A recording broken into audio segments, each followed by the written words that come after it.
শহীদের কাজী বঙ্গবন্ধু যখন দেশে যাইতেন বিভিন্ন রকম প্রশ্নের হঠাৎ যে জিজ্ঞেস করতাম, যেটা হলে কয়েকটা পড়েছে ওই সময়, কাজী আমি ডাইরেক্ট বিভিন্ন প্রশ্নে। তা আমার একটা কথা, উনি ওই সময় সব কোনো সময় আমি দেখছি উনি বিভিন্ন অন্যায়ের সাথে কোনদিন আপোষ করেন, এবং যে কোনো ধরনের অন্যায় তার দ্বারা প্রতিবাদ হয়েছে। কিন্তু ঠিক এখন আমি বলতে হয় যে ওডিএ নিয়ে যে সব কেলেঙ্কারি ঘটলো জাপানে, হয়তো নিশ্চয়ই নাইম আপনাকে জানিয়েছে, কাজে আমি বিস্তারিত বলতে চাই না, যে সেই ওডিএ নিয়ে বিভিন্ন প্রেশারের ফলে, আমাদের বিভিন্ন আবেদনের ফলে শেষ পর্যন্ত তদন্ত কমিশন হয়েছে এবং ইনকোয়ারি হয়েছে, এবং ইনকোয়ারি রিপোর্টও দেখা গেছে প্রেসিডেন্ট এরশাদ সহ এবং এক্স অ্যাম্বাসেডর সহ আরও কয়েকজনের সাথে জড়িত। কিন্তু এখন শোনা যাচ্ছে সে ব্যাপারে কোনো কেস দায়ের হচ্ছে না। যেখানে বাংলাদেশে একটা ছাগল চোরের বিনিময়ে 3 মাস 6 মাস জেল হয়, আর সেক্ষেত্রে 32 কোটি টাকা আত্মসাৎ, তার কোনো বিচার হবে না। এবং এই 32 কোটি টাকা দ্বারা বাংলাদেশে অনেক ইন্ডাস্ট্রি, যেখানে বাংলাদেশে হাজার হাজার বেকার সমস্যা আছে, তাদের জন্য একটা খাদ্যের অন্যের সংস্থা না। এই ক্ষেত্রে আমরা জানাবো, ঠিক আছে, আমাদের আকুল আবেদন এই ব্যাপারের জন্য বিচারের ব্যবস্থা এবং সঠিকভাবে এর উপযুক্ত শাস্তি অপরাধীদের, এটি আমাদের একান্ত আবেদন। আরেকটা কথা, আমরা একটা জিনিস বিশ্বাস করি যে একটা অপরাধকে ধামাচাপা দিতে হলে 10টা অপরাধের আশ্রয় নিতে হয়, আবার ওই 10টা অপরাধকে ধামাচাপা দিতে আরো 10টায়, এভাবে ক্রমান্বয়ে অপরাধের মাত্রা বেড়ে যায়। ঠিক একই ক্ষেত্রে খুনি বঙ্গবন্ধু হত্যা করা হয়েছে এবং সেই হত্যাকে ধামাচাপার জন্য 10টা হত্যা করা হচ্ছে, এবং ওই 10টা 100টায়। কাজেই যদি বিচার না হয়, এভাবে একটা পর একটা অপরাধ বেড়ে যাবে। আরেকটা কথা,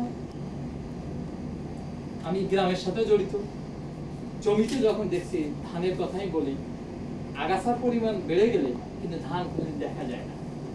দুর্নীতি যে হারে বাড়ছে, যদি এখনো যারা সচেতন এই দুর্নীতিকে প্রতিবাদ না করা, কিন্তু ওই আগাছার মতন দুর্নীতি খালি থাকবে, আর ভালো মানুষের কোনো পাত্তা থাকবে না। কাজেই দুর্নীতির প্রতিবাদ করা হয়, এটাই আমার শেষ বক্তব্য।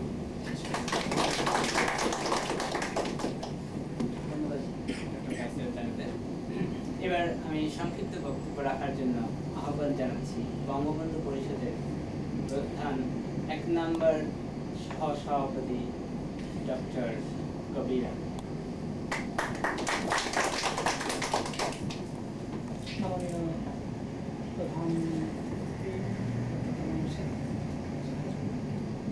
যার হাত থেকে আমরা পেয়েছি বাংলাদেশের একটি সংবিধান, যাকে আমরা বাংলাদেশ শুরু করেছি বলছি। তারপরে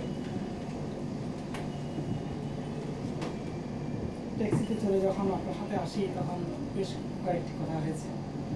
ওই কথাগুলোই আমার বক্তব্য হলো এই যে এখন স্বাধীনতার 20 বছরের মধ্যেও আমাদের একটি সুষ্ঠু শিক্ষানীতি আমরা দিতে পারি না জাতির জন্য। আমাদের অন্তত প্রাথমিক শিক্ষাটাও আমরা বাধ্যতামূলক। তারপরে আসে আমাদের বিজ্ঞান, একটি বিজ্ঞান নীতি আমরা জাতির জন্য দিতে পারি না গত 20 বছরে, যার ফলে আমরা বিদেশে আধুনিক টেকনোলজি না, অন্তত আমাদের দেশের উপযোগী অন্তত শুরু করার জন্য একটা টেকনোলজিও যদি আমরা নিতে পারি, সেই ইনফ্রাস্ট্রাকচার করার মতো একটা বিজ্ঞান নীতিও আমাদের 20 বছরে আমরা তৈরি করতে পারি। তারপরে নৈরাজ্য সব দিকেই, দুর্নীতির কথাও শুনলাম। দুর্নীতিটা চোখে দেখা যায়, কারণ মানুষের সাথে তার ইন্টারাকশন। বিজ্ঞান, শিক্ষা এগুলো তেমন চোখে পড়ে না, কিন্তু একটা জাতির পরিচয়কে বহন করে দেশের ভিতরে এবং দেশের বাইরেও। আমরা যদি এই দিকে সচেতন না হই, তাহলে আমাদের অর্থনৈতিক মুক্তির বড় বড় কথা বলতে পারবো, সেই মুক্তির প্রত্যাশা তো আমরা করতে পারি না। মাননীয় প্রধানমন্ত্রী, আপনি বাংলাদেশের সংবিধান দিয়েছেন, আপনার হাত থেকে সেই সংবিধান এসেছে, সেই সংবিধানেও অনেক কাটছাট হয়েছে পরবর্তীকালে। সেই সংবিধান আমরা প্রভু বাংলাদেশের জন্য কাজে লাগাতে পারিনি। আমাদের জাতিসত্তা ছিল বাঙালি, সেই জাতিসত্তাও আমরা পরিবর্তিত করেছি বাংলাদেশি জাতি। বা আমার একটা যদি সাংস্কৃতিক বা এই ধরনের কোনো একটা সার্ভে হয় গত 10,000 বছরের, তাহলে গত 10,000 বছরে দুনিয়ার বুকে বাংলাদেশি জাতি এখন পর্যন্ত কোনো বাংলাদেশি জাতি সভ্যতার পতন হয়েছে বলে আমার জানা। অথচ আমরা জোর করে আমাদের বাঙালি জাতিসত্তাকে আমরা বলছি বাঙালি জাতি, বাংলাদেশি জাতি। এইভাবে আমাদের নিজেদের পরিচয়কেও আমরা কি বলবো অঙ্কুরেই বিনষ্ট করে দিচ্ছি বলতে গেলে। আমাদের বাঙালি জাতিসত্তারও বিকাশ বিনষ্ট হচ্ছে। একে তো বিদেশি শাসন 200 বছর আমাদেরকে শাসন করে গেছে, সেই সময় আমাদের ব্যাহত হয়েছে আমাদের অর্থনৈতিক উন্নতি, সাংস্কৃতিক উন্নতি, শিক্ষা, সব কিছু। আমাদের নিজের দেশ আমরা যখন গড়ার সুযোগ পাওয়ার পরেও যদি আমরা সেটাকে গড়ে তোলার মতো একটা ইনফ্রাস্ট্রাকচার গড়ে তুলতে না পারি, তার চাইতে আমাদের স্বাধীনতার কোনো অর্থ আমরা খুঁজে পাই না। আমি মনে করি, আমার মনে হয় আপনি একজন বাংলাদেশের প্রখ্যাত রাজনীতিবিদ হিসাবে, বঙ্গবন্ধুর একদম ঘনিষ্ঠতম সহযোগী হিসাবে বাংলাদেশের বিভিন্ন কর্মকাণ্ডে নিজেকে জড়িত রেখেছেন। সেই হিসাবে একটা শিক্ষানীতি যেন, একটা বিজ্ঞাননীতি যেন দেশের অর্থনৈতিক মুক্তির জন্য যে সমস্ত পদক্ষেপ নেওয়া উচিত, সেই পদক্ষেপগুলি যেন আওয়ামী লীগ বলুন, যে পার্টি বলুন, যে ক্ষমতায় আসুন না কেন, সেইভাবে যেন নিতে পারে, সেই পরিবেশ সৃষ্টির জন্য অন্তত আমাদেরকে পথ দেখাবেন বলে আমি আশা করি। এই বলে আমার বক্তব্য শেষ করছি। আমাদের আরেকজন সদস্য কিছুক্ষণ আগে এসেছেন, ডক্টর মিনু, তার নিজের পরিচয়। ডাক্তার আমিনুর রশিদ মিনু। আমি টোকিও মেডিকেল অ্যান্ড ডেন্টাল ইউনিভার্সিটিতে সার্জারিতে পিএইচডি করছি। আমার প্রশ্ন করব যে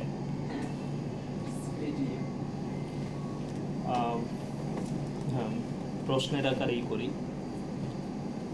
আমার প্রশ্ন হলো যে আওয়ামী লীগ দীর্ঘদিন যাবৎ একটা বিশেষ রাজনীতিতে একটা বিশেষ বক্তব্যকে সামনে রেখে এগুচ্ছিল যে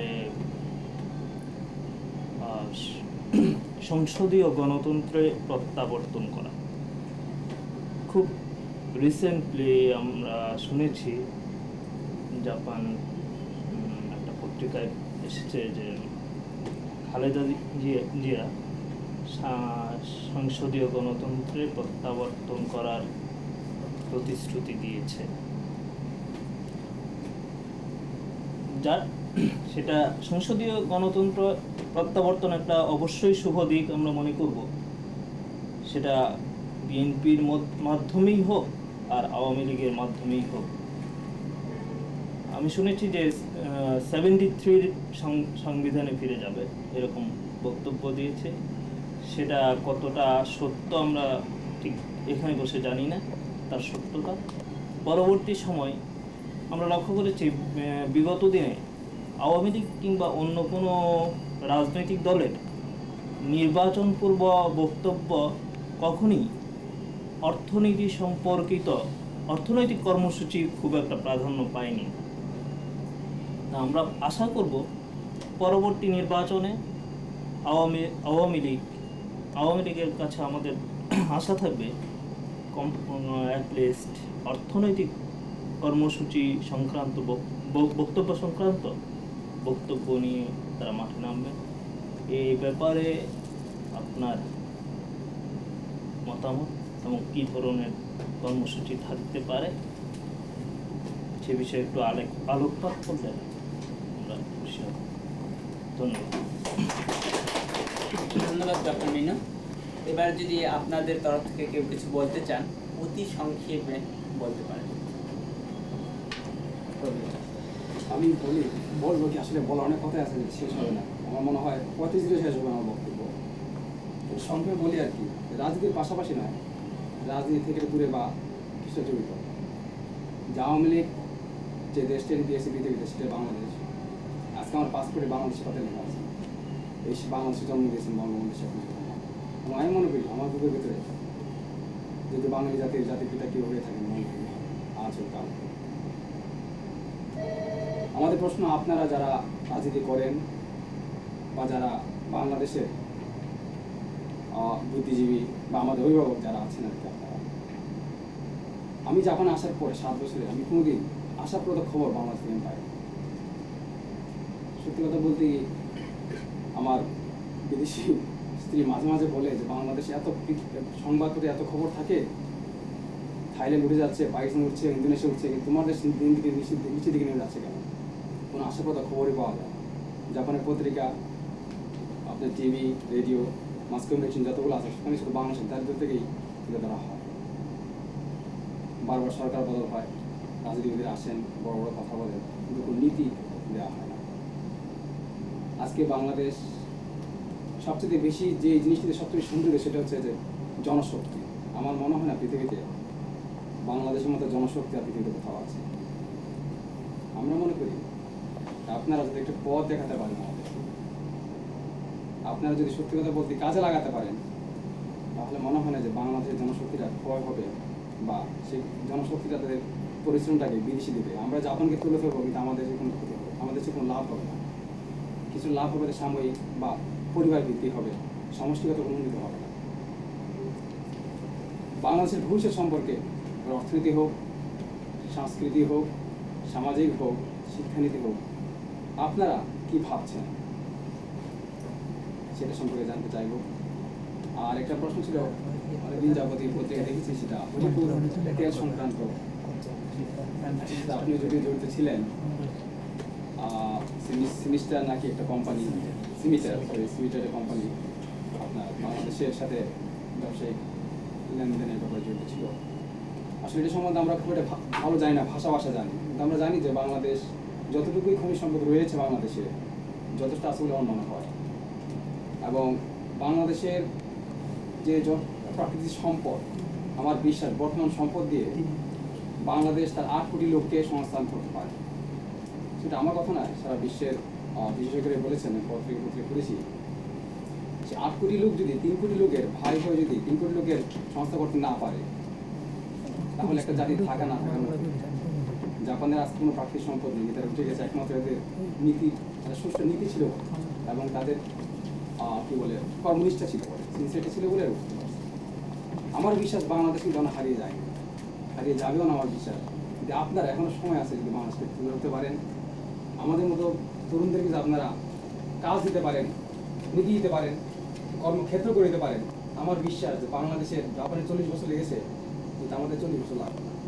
একটা জাতি যদি 9 মাসে দেশ শাসন করতে পারে, একটা জাতি উঠার জন্য আজকে যে সুযোগ সুবিধা আমাদের রয়েছে, আমার বিশ্বাস যে 10 বছরে বাংলাদেশ অন্তত আজকে কোরিয়ার মতো না হোক, ইন্দোনেশিয়ার মতো বা পাকিস্তানের মতো বা থাইল্যান্ডের কাছাকাছি আসতে পারবে আমার মনে হয়। সেই সম্পর্কে একটু বিস্তারিত আলাপ করলে খুবই খুশি হবো। ধন্যবাদ কবির আপনার মূল্যবান বক্তব্যের জন্য। সত্যিকারে আমরা প্রবাসে যারাই অবস্থান করি না কেন, সকলেই নিজের দেশটাকে বড় করে দেখতে চায়। সেটা যে যেখানে তার থাক না কেন, সেখানেই এই ঘটনা ঘটে। প্রবীণদের এটা বেশি ফেস করতে হয়, তার কারণ হলো তার রাত্রে ঘরের ভেতরে বিদেশি ওয়াইফের সাথে থাকতে হয়, সেখানেও এই প্রশ্নটি শুনতে হয়। কর্মক্ষেত্র সেটাও বিদেশি ফার্ম, জাপানি ফার্ম, সেখানেও তাদেরকে ফেস করতে হয়। ঠিক একইভাবে আমরা যারা বিভিন্ন স্তরে আছি, তাদেরও একই পরিস্থিতি। আমার এখন স্পষ্ট মনে আছে, বড় ভাই ডক্টর কাইসুল দাদু সাহেব এখানে আছেন। একবার তার লাইভে আমাদের দেশের একটা সাহায্য নিয়ে কথা উঠেছিল, তার প্রফেসরের ভাগ থেকে, ট্যাক্সের ভাগ থেকে হিসাবে 5,000 ইয়েন পর বাংলাদেশে সাহায্য করা হয়েছিল। তার প্রফেসর তাকে শুনিয়ে দিয়েছিল যে এই 5,000 ইয়েন দিয়ে আমাদের প্রেসিডেন্টের এক বোতল মদ হয়েছে। এইরকম পরিস্থিতি, একই ঘটনা ডক্টর কবির সাহেবের ল্যাবরেটরিতে হয়েছিল। আমার কপাল ভালো, আমি এখনো এই ধরনের কিছু পড়ে নেই। তবে আমি একদিন একটি পরিস্থিতি পড়েছিলাম, সেটি হলো ট্রেনে এক জাপানি ভদ্রলোক আমাকে বলতেছিলেন যে তোমাদের দেশে এত বড় বড় বিল্ডিং আছে। এর কথাটার অর্থ হলো 80 যখন বন্যা হলো তখন জাপান এম্বাসিতে সম্ভবত পানি ঢুকেছে। জাপান এম্বাসিতে দেখাতে যেয়ে গুলশান বনানীর আরো অংশ জাপানের টিভি কভার করেছে। এত যে দেশে মানুষ না খেয়ে থাকে সেই দেশে এত বড় বড় বিল্ডিং আছে, এটা মানে আশ্চর্য হয়ে গিয়েছিল। ভদ্রলোক এমন আশ্চর্য হয়ে গেছিল যে এটা মনে হয় যে মানে অকাশই নেই, মানে কথাটা এইভাবে বলছে, মানে অত্যন্ত হাস্যকর মনে হয়েছে। অ্যাকচুয়ালি এই যে হাস্যকর সম্পদে আমরা পরিণত হয়েছি বিদেশিদের চোখে, সেটার জন্য বাংলার গ্রাম বাংলার আপামর সাধারণ মানুষের জন্য নয়। সত্যি কথা বলতে গেলে একজন বিশ্ববিদ্যালয়ের শিক্ষক হিসাবে জাতীয় নেতৃত্বের প্রধান ব্যক্তিত্বের একজনের সামনে দাঁড়িয়ে আজকে আমি সুস্পষ্টভাবে বলতে পারি, এই জন্য দায়ী আমাদের জাতীয় নেতৃত্বের হঠকারিতা। আজ বাংলাদেশের রাজনীতির দিক যদি আমাদের তাকাতে হয়, প্রথম থেকে আমরা বাংলাদেশের জন্ম, আওয়ামী লীগের জন্ম বলবো না, আমি বাংলাদেশের জন্ম থেকেই বলবো, আওয়ামী লীগ নাই, বাংলাদেশের ইতিহাস নাই। আজকে সেই আওয়ামী লীগের ভিতরে 75-এর পট পরিবর্তনের পরপরই যে অবস্থা বিভিন্ন সময় আমরা দেখে আসছি, এমনকি আজকের সম্মানিত অতিথি একটি চিঠি আমি আজকে আমাদের সভাপতির কাছ থেকে পেয়েছি।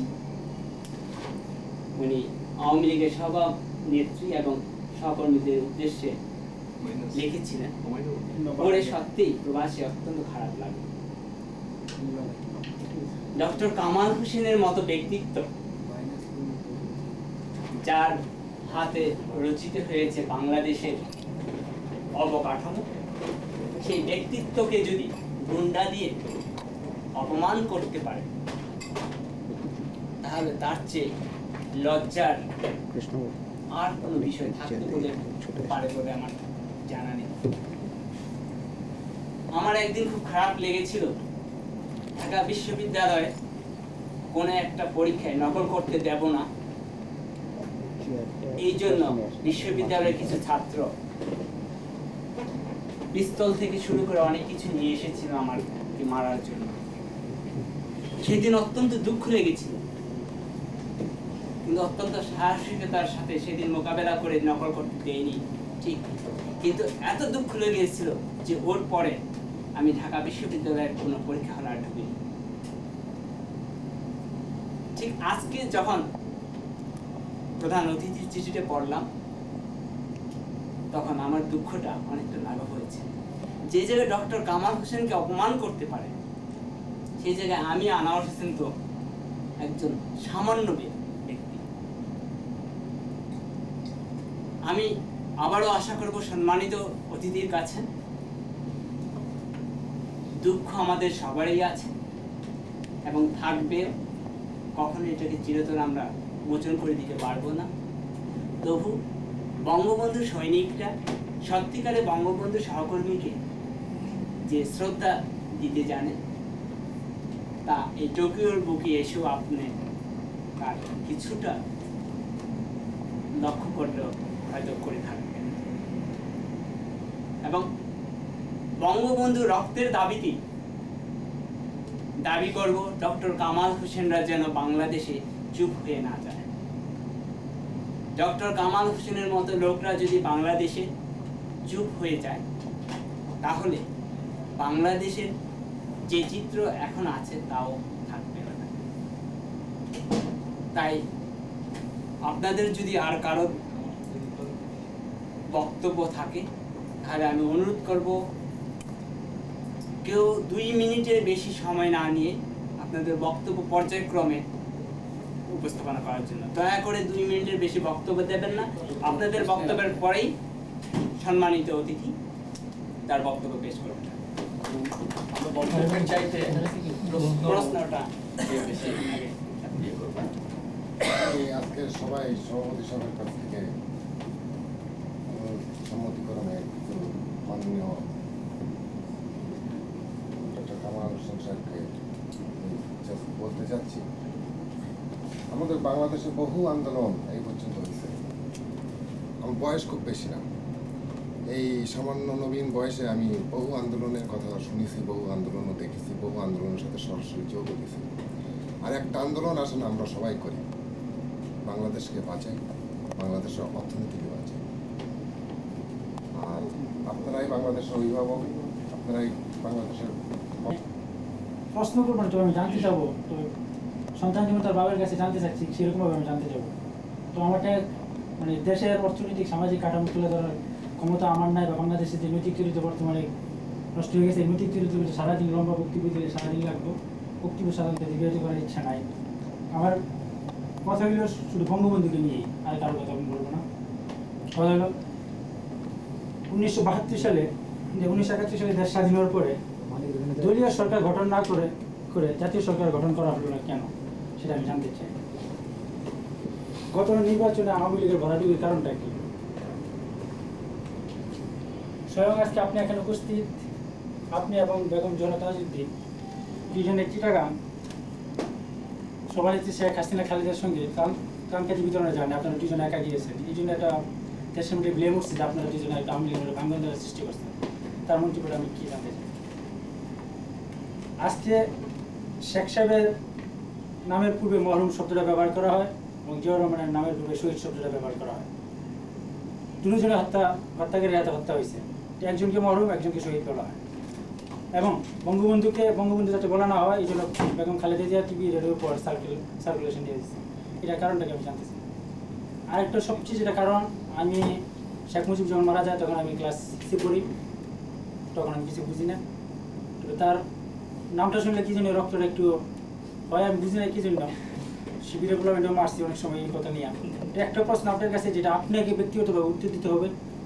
শেখের মৃত্যুর পর আপনি তো একজন ফরেন মিনিস্টার ছিলেন, ওই সময় ইন্টারন্যাশনাল কোর্টে তার নামে কোনো কেস হয় নাই কেন? এবং বাংলাদেশে কোনো আদালতে আজ পর্যন্ত কোনো কেস নাই কেন? ওই মুহূর্তে কোনো কেস করেন নাই কেন? এইগুলি প্রশ্নের উত্তর আমি সংক্ষিপ্ত জানতে চাই। 5টা প্রশ্ন। ধন্যবাদ। আমাদের প্রশ্ন পর্ব এরপরে কিন্তু আছে। আপনাদেরকে আমি আবার অনুরোধ করবো, আমরা যদি একের পর এক বক্তব্য দিতে থাকি তাহলে প্রধান অতিথির কাছ থেকে আমরা কোনো বক্তব্য শুনতে পারবো না। কাজে আমি দুঃখিত, এখানেই আপনাদের সবার বক্তব্য। আপনারা এরপরে একটা প্রশ্ন পর্ব আছে, সেখানে আপনারা আপনাদের বক্তব্য রাখতে পারবেন। কাজে এখন আমি অনুরোধ করবো সম্মানিত আজকের প্রধান অতিথি ডক্টর কামাল হোসেন সাহেবকে আমাদের উদ্দেশ্যে কিছু বলার জন্য। সম্মানিত প্রধান অতিথি ডক্টর কামাল হোসেন। ফর্মাল হবে। আমার ছোট ভাই সভাপতি, উপস্থিত ভাইরা, আমি সত্যি আজকে খুবই আনন্দিত যে এত অল্প সময়ের মধ্যে এরকম একটা সমাবেশ, গেট টুগেদার আয়োজন করা সম্ভব হয়েছে। আমি মাত্র 2 দিনের জন্য এসেছিলাম, একটা বিশেষ পেশাগত কাজে, কাউকে জানানোর সুযোগ হয়নি। তো তার মধ্যে যে এইভাবে আমাদের ডক্টর উদ্যোগ নিয়ে, ডক্টর নাইম সাহেব উদ্যোগ নিয়ে আমাকে টেলিফোনে যোগাযোগ করেন এবং ওনাদেরকে নিয়ে আমার সঙ্গে গত রাত্রে দেখা করেন, এবং তারপরে যে এই ধরনের একটা আয়োজন, কাজের দিন, আজকে বুধবার, অর্থাৎ কাজের দিন, আর এই দেশ তো কাজেরই দেশ আর কি, এখানে তো সে বিশ্রাম নেওয়ার খুব বেশি সুযোগ মানুষ তো হয় না। সেই দেশে যে এত অল্প সময়ের মধ্যে সবাই আসতে পেরেছে, আমি অত্যন্ত কৃতজ্ঞ। আপনারা যে কষ্ট করে এসেছেন। আর আমি শুধু বক্তব্য দেওয়ার উদ্দেশ্যে না, চিন্তা বিনিময় করার উদ্দেশ্যে আমার আগ্রহ ছিল। এবং এই যে কথাগুলো আপনাদের মধ্যে থেকে এখানে তুলে ধরেছে, আমার কথার চেয়ে বেশি মূল্যবান এগুলো। এবং আমার সেই অনুরোধ আগেও ছিল যে এইগুলো যদি ভিডিওতে আমরা ধরে দেশের ওখানে যারা মাঠে আছে তারা যদি এগুলো কথা শুনে, তারা উৎসাহিত হবে যে বাংলাদেশের বাস্তবতা নিয়ে যে যেখানে আছে চিন্তা করছে, এখানে নিজের নিজের কাজে সবাই যেন ব্যস্ত, কিন্তু দেশ নিয়েও সবাই চিন্তা করছে। এবং দেশেও যারা চিন্তা করছে তারা উৎসাহিত হবে। কেন আমি অতীত আজকে খুব বেশি বলতে চাই না, অতীত এখানে বিশেষ করে যারা বঙ্গবন্ধুর আদর্শ অনুসারী, বঙ্গবন্ধু পরিষদের উদ্যোক্তা, অতীত খুব বেশি বলতে হবে না, তো দু একটি ঘটনা যেটা নিজের অভিজ্ঞতা থেকে দু একটা বলবো। বিশেষ করে সেইগুলো বলবো যেটা ভবিষ্যৎ যেগুলো চ্যালেঞ্জ আমাদের সামনে আছে সেটা মোকাবিলা করার ব্যাপারে উৎসাহিত করবে, অনুপ্রাণিত করবে। আমি সেই কিছু স্মৃতি কথা বলি যে এখানে প্রথম আমি বঙ্গবন্ধুর সাথে এসেছিলাম 73 সনে অক্টোবর মাসে, প্রথম একটা রাষ্ট্রীয় সফর। অত্যন্ত একটা গুরুত্বপূর্ণ সেটা ঘটনা ছিল। কেন এই দেশের সঙ্গে আমাদের, না আমি আরো একটু জোরে বলতে পারি, মাইক তো দরকার লাগবে না, এমনিই ভালো, সব জায়গায় আমাদের মাইক লাগার কথা না। এমনিই ভালো লাগে, এমনি আমি স্বাভাবিক বলে তো মানে আরো বড় বড় মিটিং মাইক ছাড়া করতে অভ্যস্ত। কেন অনেক সময় গেছি মাইক পাওয়া যায় না, হল পাওয়া যায় না। এই মার্শাল লর ভেতরে তো বহু রকমের মানে অবস্থার মধ্যে আমাদের সভা করতে হয়েছে, সমাবেশ করতে হয়েছে। তো যা কথা বলছিলাম যে সেই কথা মনে পড়ে যে এখানে 73 সনে বঙ্গবন্ধুকে নিয়ে এসেছিলেন। এবং তখন এই যে আজকে ভাবমূর্তি, দেশের ভাবমূর্তির কথা শুনেছি, আমি 73-এর সঙ্গে যদি তুলনা করি, 73-এ আমরা একটা সম্বর্ধনা হয়েছিল জাপান বাংলাদেশ ফ্রেন্ডশিপ সোসাইটির পক্ষে। তার সভাপতি কে ছিল তখন? মিস্টার ফুকুডা, যে পরে প্রাইম মিনিস্টার হলো। সে ছবি আমাদের আছে, ফুকুডা এখানকার পরের প্রাইম মিনিস্টার। তার আগে বোধহয় ফাইন্যান্স মিনিস্টার ছিল। অত্যন্ত মানে সে এখানকার একজন প্রতিষ্ঠিত ব্যক্তি। সে ছিল জাপান বাংলাদেশ মৈত্রী সমিতির সভাপতি। এবং সে সম্বর্ধনায় প্রায় কয়েক হাজার লোক ছিল সে হলে। এবং সেভাবে সবাই দাঁড়িয়ে ওভেশন দিয়েছে। এবং কাকে ওভেশন দিয়েছে? জাতির পিতা হিসাবে তাকে ওভেশন দিয়েছে। এবং বঙ্গবন্ধুর যে ভাবমূর্তি, ওনার সঙ্গে আমার সৌভাগ্য হয়েছিল পৃথিবীর বহু জায়গায় যাওয়ার।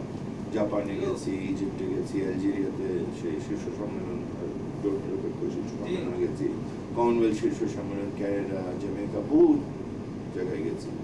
এবং সেখানে সকলেই মানে তাকিয়ে থাকতো বাংলাদেশের দিকে, বাংলাদেশের নেতার দিকে।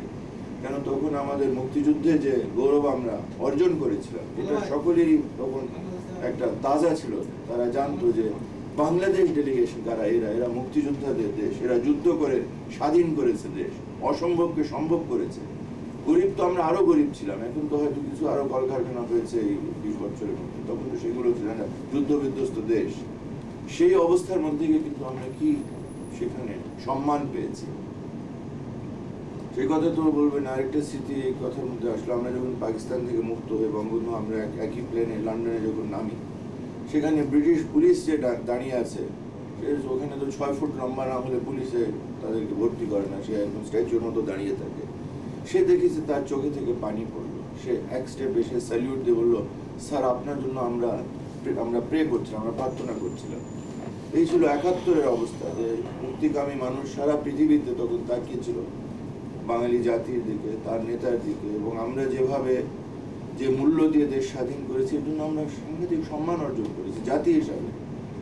যে সম্মান আমরা সবাই নিজে এটাকে যে বিভিন্ন দেশে পেয়েছি। তখন আমি বিভিন্ন সম্মেলনে গেছি, সেখানে দেখি যে খুঁজে খুঁজে আসছে যে বাংলাদেশের দলের নেতা কে এখানে। সে এসে আমার হাত দিয়ে মানে কনগ্রাচুলেশন দিয়েছে যে তোমাদের।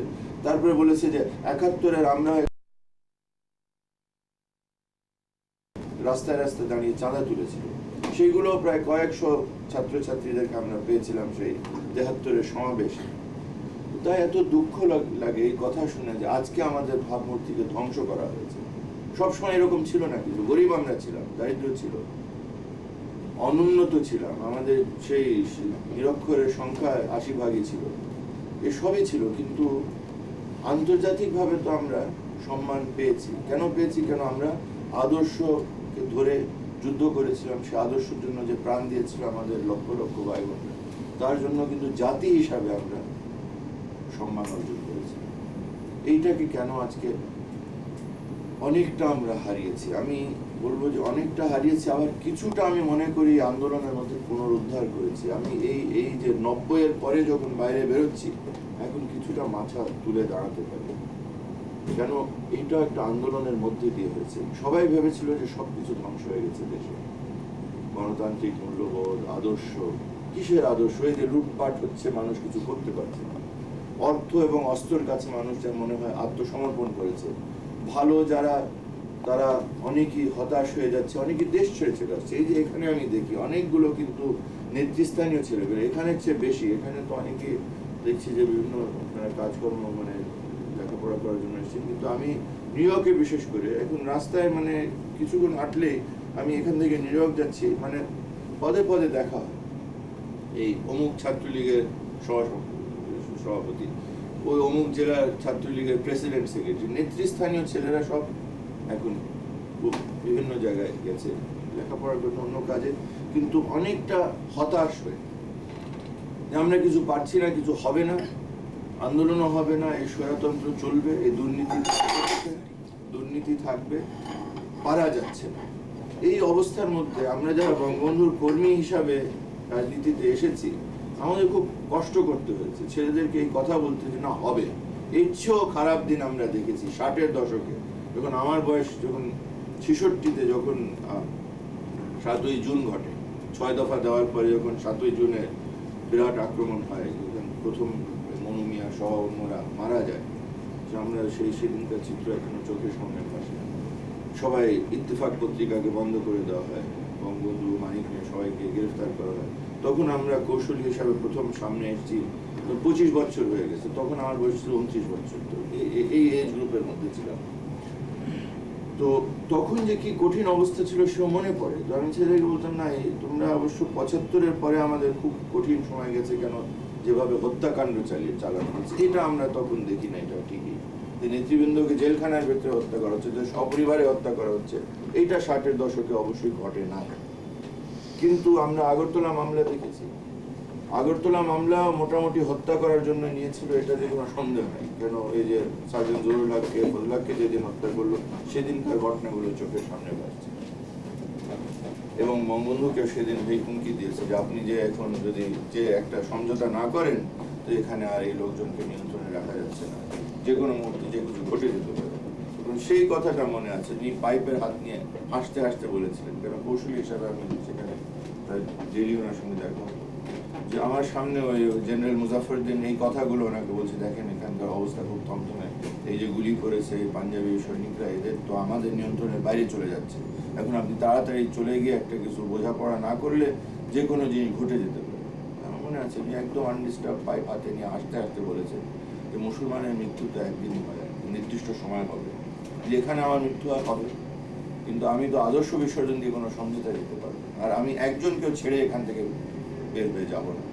তারা কোর্ট বসিয়েছে যে না না আপনাকে আমরা ছেড়ে দিচ্ছি, বলছি না আমি যাদেরকে নিয়ে এসেছি এখানে তাদের সবাইকে নিয়ে যাবো না, যাবো। সেই দিন আমার মনে আছে যে আমরা যখন সেই সাংঘাতিক একটা অবস্থার মধ্যে দাঁড়িয়ে আছি, তখন আবার কিছুক্ষণ পরে জেনারেল আসছে যে হাজার হাজার মানুষ মশাল নিয়ে ক্যান্টনমেন্টের দিকে অগ্রসর হচ্ছে। তখন সেই আমাকে বলছে যে আপনাদেরকে মাইক দিচ্ছি, জিপ দিচ্ছি, আপনারা যে একটু থামান। তখন পশ্চিমা সামরিক বাহিনী, তখন সেই কুর্মিটোলার, তারা বলছে যে আপনাদেরকে মাইক দিচ্ছি, জিপ দিচ্ছি, যে থামান লোককে। সেদিন দেখেছিলাম যে জনগণের শক্তি জিনিসটা কি, পিপলস পাওয়ার। এর পরে তো এই শব্দগুলো এখানে কয়েনেজ হয়েছে মার্কোসের সময়, পিপলস পাওয়ার। তো আমরা তো সেটা নিজের চোখে দেখেছি, 60-এর দশকে দেখেছি যে পিপলস পাওয়ার, জনগণের শক্তি কি ধরনের শক্তি হয়। যে একটা মিলিটারি, তার আছে বন্দুক কামান সবই ছিল, কিন্তু আমাদেরকে বলছে যে আল্লাহর রাস্তে আপনাদের ঠেকানা। আমি কথা দিলাম যে কালকে ওনাকে সসম্মানে সবাইকে বাড়ি পৌঁছে দেওয়া হবে। পরের দিন সকালে জেনারেল নিজে জিপে করে ওনার 32 নম্বরে দিয়ে এসেছিল, সেই ফেব্রুয়ারি 1969-এর ঘটনা। যার পরে পরে ওই ছাত্র সংগ্রাম পরিষদের রেসকোর্সের মিটিং এর আগে বঙ্গবন্ধু হিসাবে টাইটেল দেওয়া হলো।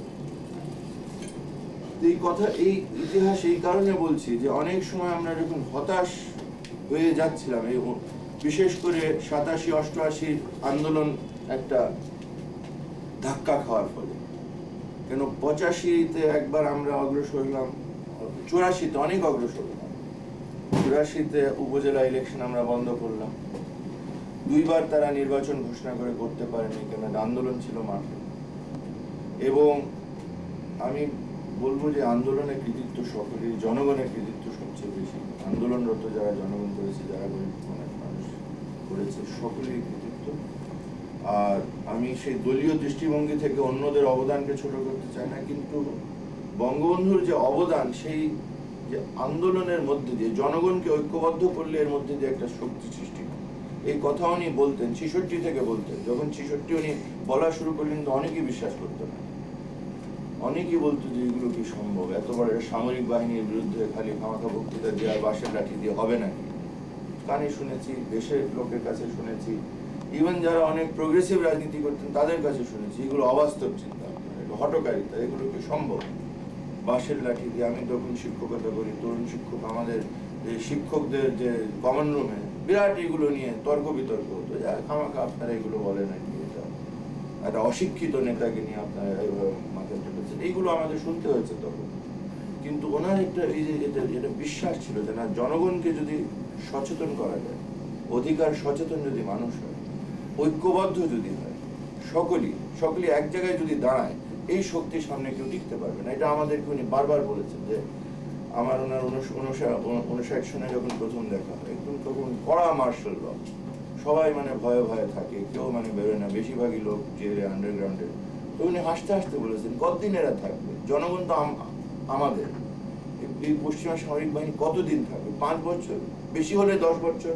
মানে উনি সেভাবে বাড়িও বলেননি। 59 সনে উনি বলেছেন 10 বছর। 69 আমি ওনাকে মনে করিয়েছি যে আপনি কি করে এটা হিসাব করেছিলেন, যে ঠিক 69 যখন তাদের ওখান থেকে পরাজয়ের যে পালা শুরু হলো, ঠিক 10 বছরের মধ্যে কিন্তু মানুষের মধ্যে সে চেতনা জেগেছে, জাতীয়তাবাদী চেতনা, সে ঐক্য গড়ে উঠেছে। এবং সেইটাই ছিল তার নেতৃত্বের বৈশিষ্ট্য, যে মানুষকে ঐক্যবদ্ধ করা, আদর্শকে কেন্দ্র করে ঐক্যবদ্ধ করা, দল মত নির্বিশেষে, ধর্ম বর্ণ নির্বিশেষে সকল এলাকার মানুষ, সেখানে আঞ্চলিকতা মানুষ ভুলে গেছে, কে মুসলমান কে হিন্দু এটা ভুলে গেছে, সকলেই এক জায়গায় এসে দাঁড়িয়েছে। কি আমরা বাঙালি, আমাদের বাঁচতে হবে, যে ওনার কথার মতো এই যে বাঁচার একটা তাগিদ 60-এর দশকে সাংঘাতিকভাবে আমাদের মধ্যে তখন জেগে উঠেছে। যেইভাবে তো বাঁচা যাবে না, ওই যে তখনকার পোস্টারগুলোতে সোনার বাংলা শ্মশান কেন, বাঙালি রুখে দাঁড়ানো, বাঁচতে হবে, এই বাঁচার তাগিদে কিন্তু সকলে সবকিছু ভুলে একত্র হয়েছে। এবং যখনই আমরা একত্র হয়েছি তখনই কিন্তু পশ্চিমারা বুঝতে পেরেছে যে পারা যাবে না। তখন তারা কি করলো, ধর্মকে নিয়ে তারা বিভেদ সৃষ্টি করেছে, ইসলাম গেল, হ্যাঁ, আর কি ভারত ভীতি, যে এই এখন কিছু করলে এবং পশ্চিমাদের বিরুদ্ধে বললে ভারত দখল করে নেবে। এই খেলাগুলো এখনো তো আমরা দেখছি আর কি। ইদানিং কালেও ওই যখনই কতিপয় লোক স্বৈরতন্ত্র এইগুলো হলো, তাদের মানুষের মধ্যে বিভেদ কিভাবে সৃষ্টি করা যায়। কেন সাধারণ মানুষ তো সংখ্যায় বেশি, যারা স্বৈরতন্ত্র মানে দুর্নীতি যারা করে তাদের সংখ্যা কত, সংখ্যা তারা খুব ছোট, সংখ্যা লঘু, স্মল মাইনরিটি। কিন্তু একটা মাইনরিটি সব সংখ্যাগরিষ্ঠ লোককে কিভাবে তাদের অধিকার থেকে বঞ্চিত করে রাখে, তাদেরকে কিভাবে শাসন শোষণ করে। তো এটা তো 60-এর দশকে আমরা চোখের সামনে দেখেছি কিভাবে তারা বিভেদ সৃষ্টি করে, একের অন্যের বিরুদ্ধে লাগিয়েছে। 60-এর দশকে আমার মনে আছে যে বাম ডান আর এবং আমাদেরকে দুই দিক থেকে তারা আক্রমণ করার চেষ্টা করেছে। বামকে এগুলো বলেছে যে না এগুলো 6 দফা তো সিআইএর দেওয়া জিনিস, এটাও বলা হয়েছে যে এটা তুই 6 দফা সিআইএ এখানে দিচ্ছে, দফা তোমরা বামের লোক। এটা আসলে তখনকার সরকার এগুলো ছড়াতো যাতে বাম আমাদের কাছে না আসে। আর এই ডানপন্থীদেরকে বলতে ইসলাম গেল, এইসব ভারত থেকে এগুলো জিনিস আসছে। তো এইগুলোকে আমরা মোকাবিলা করতে হয়েছে, মানুষের কাছে যেতে হয়েছে, না ভাই এগুলো সেরকম কোনো ব্যাপার না, বাঁচার তাগিদে এই হলো আমাদের বাস্তবতা, এই হলো আমাদের অবস্থা, এই হলো আমাদের মুক্তির পথ।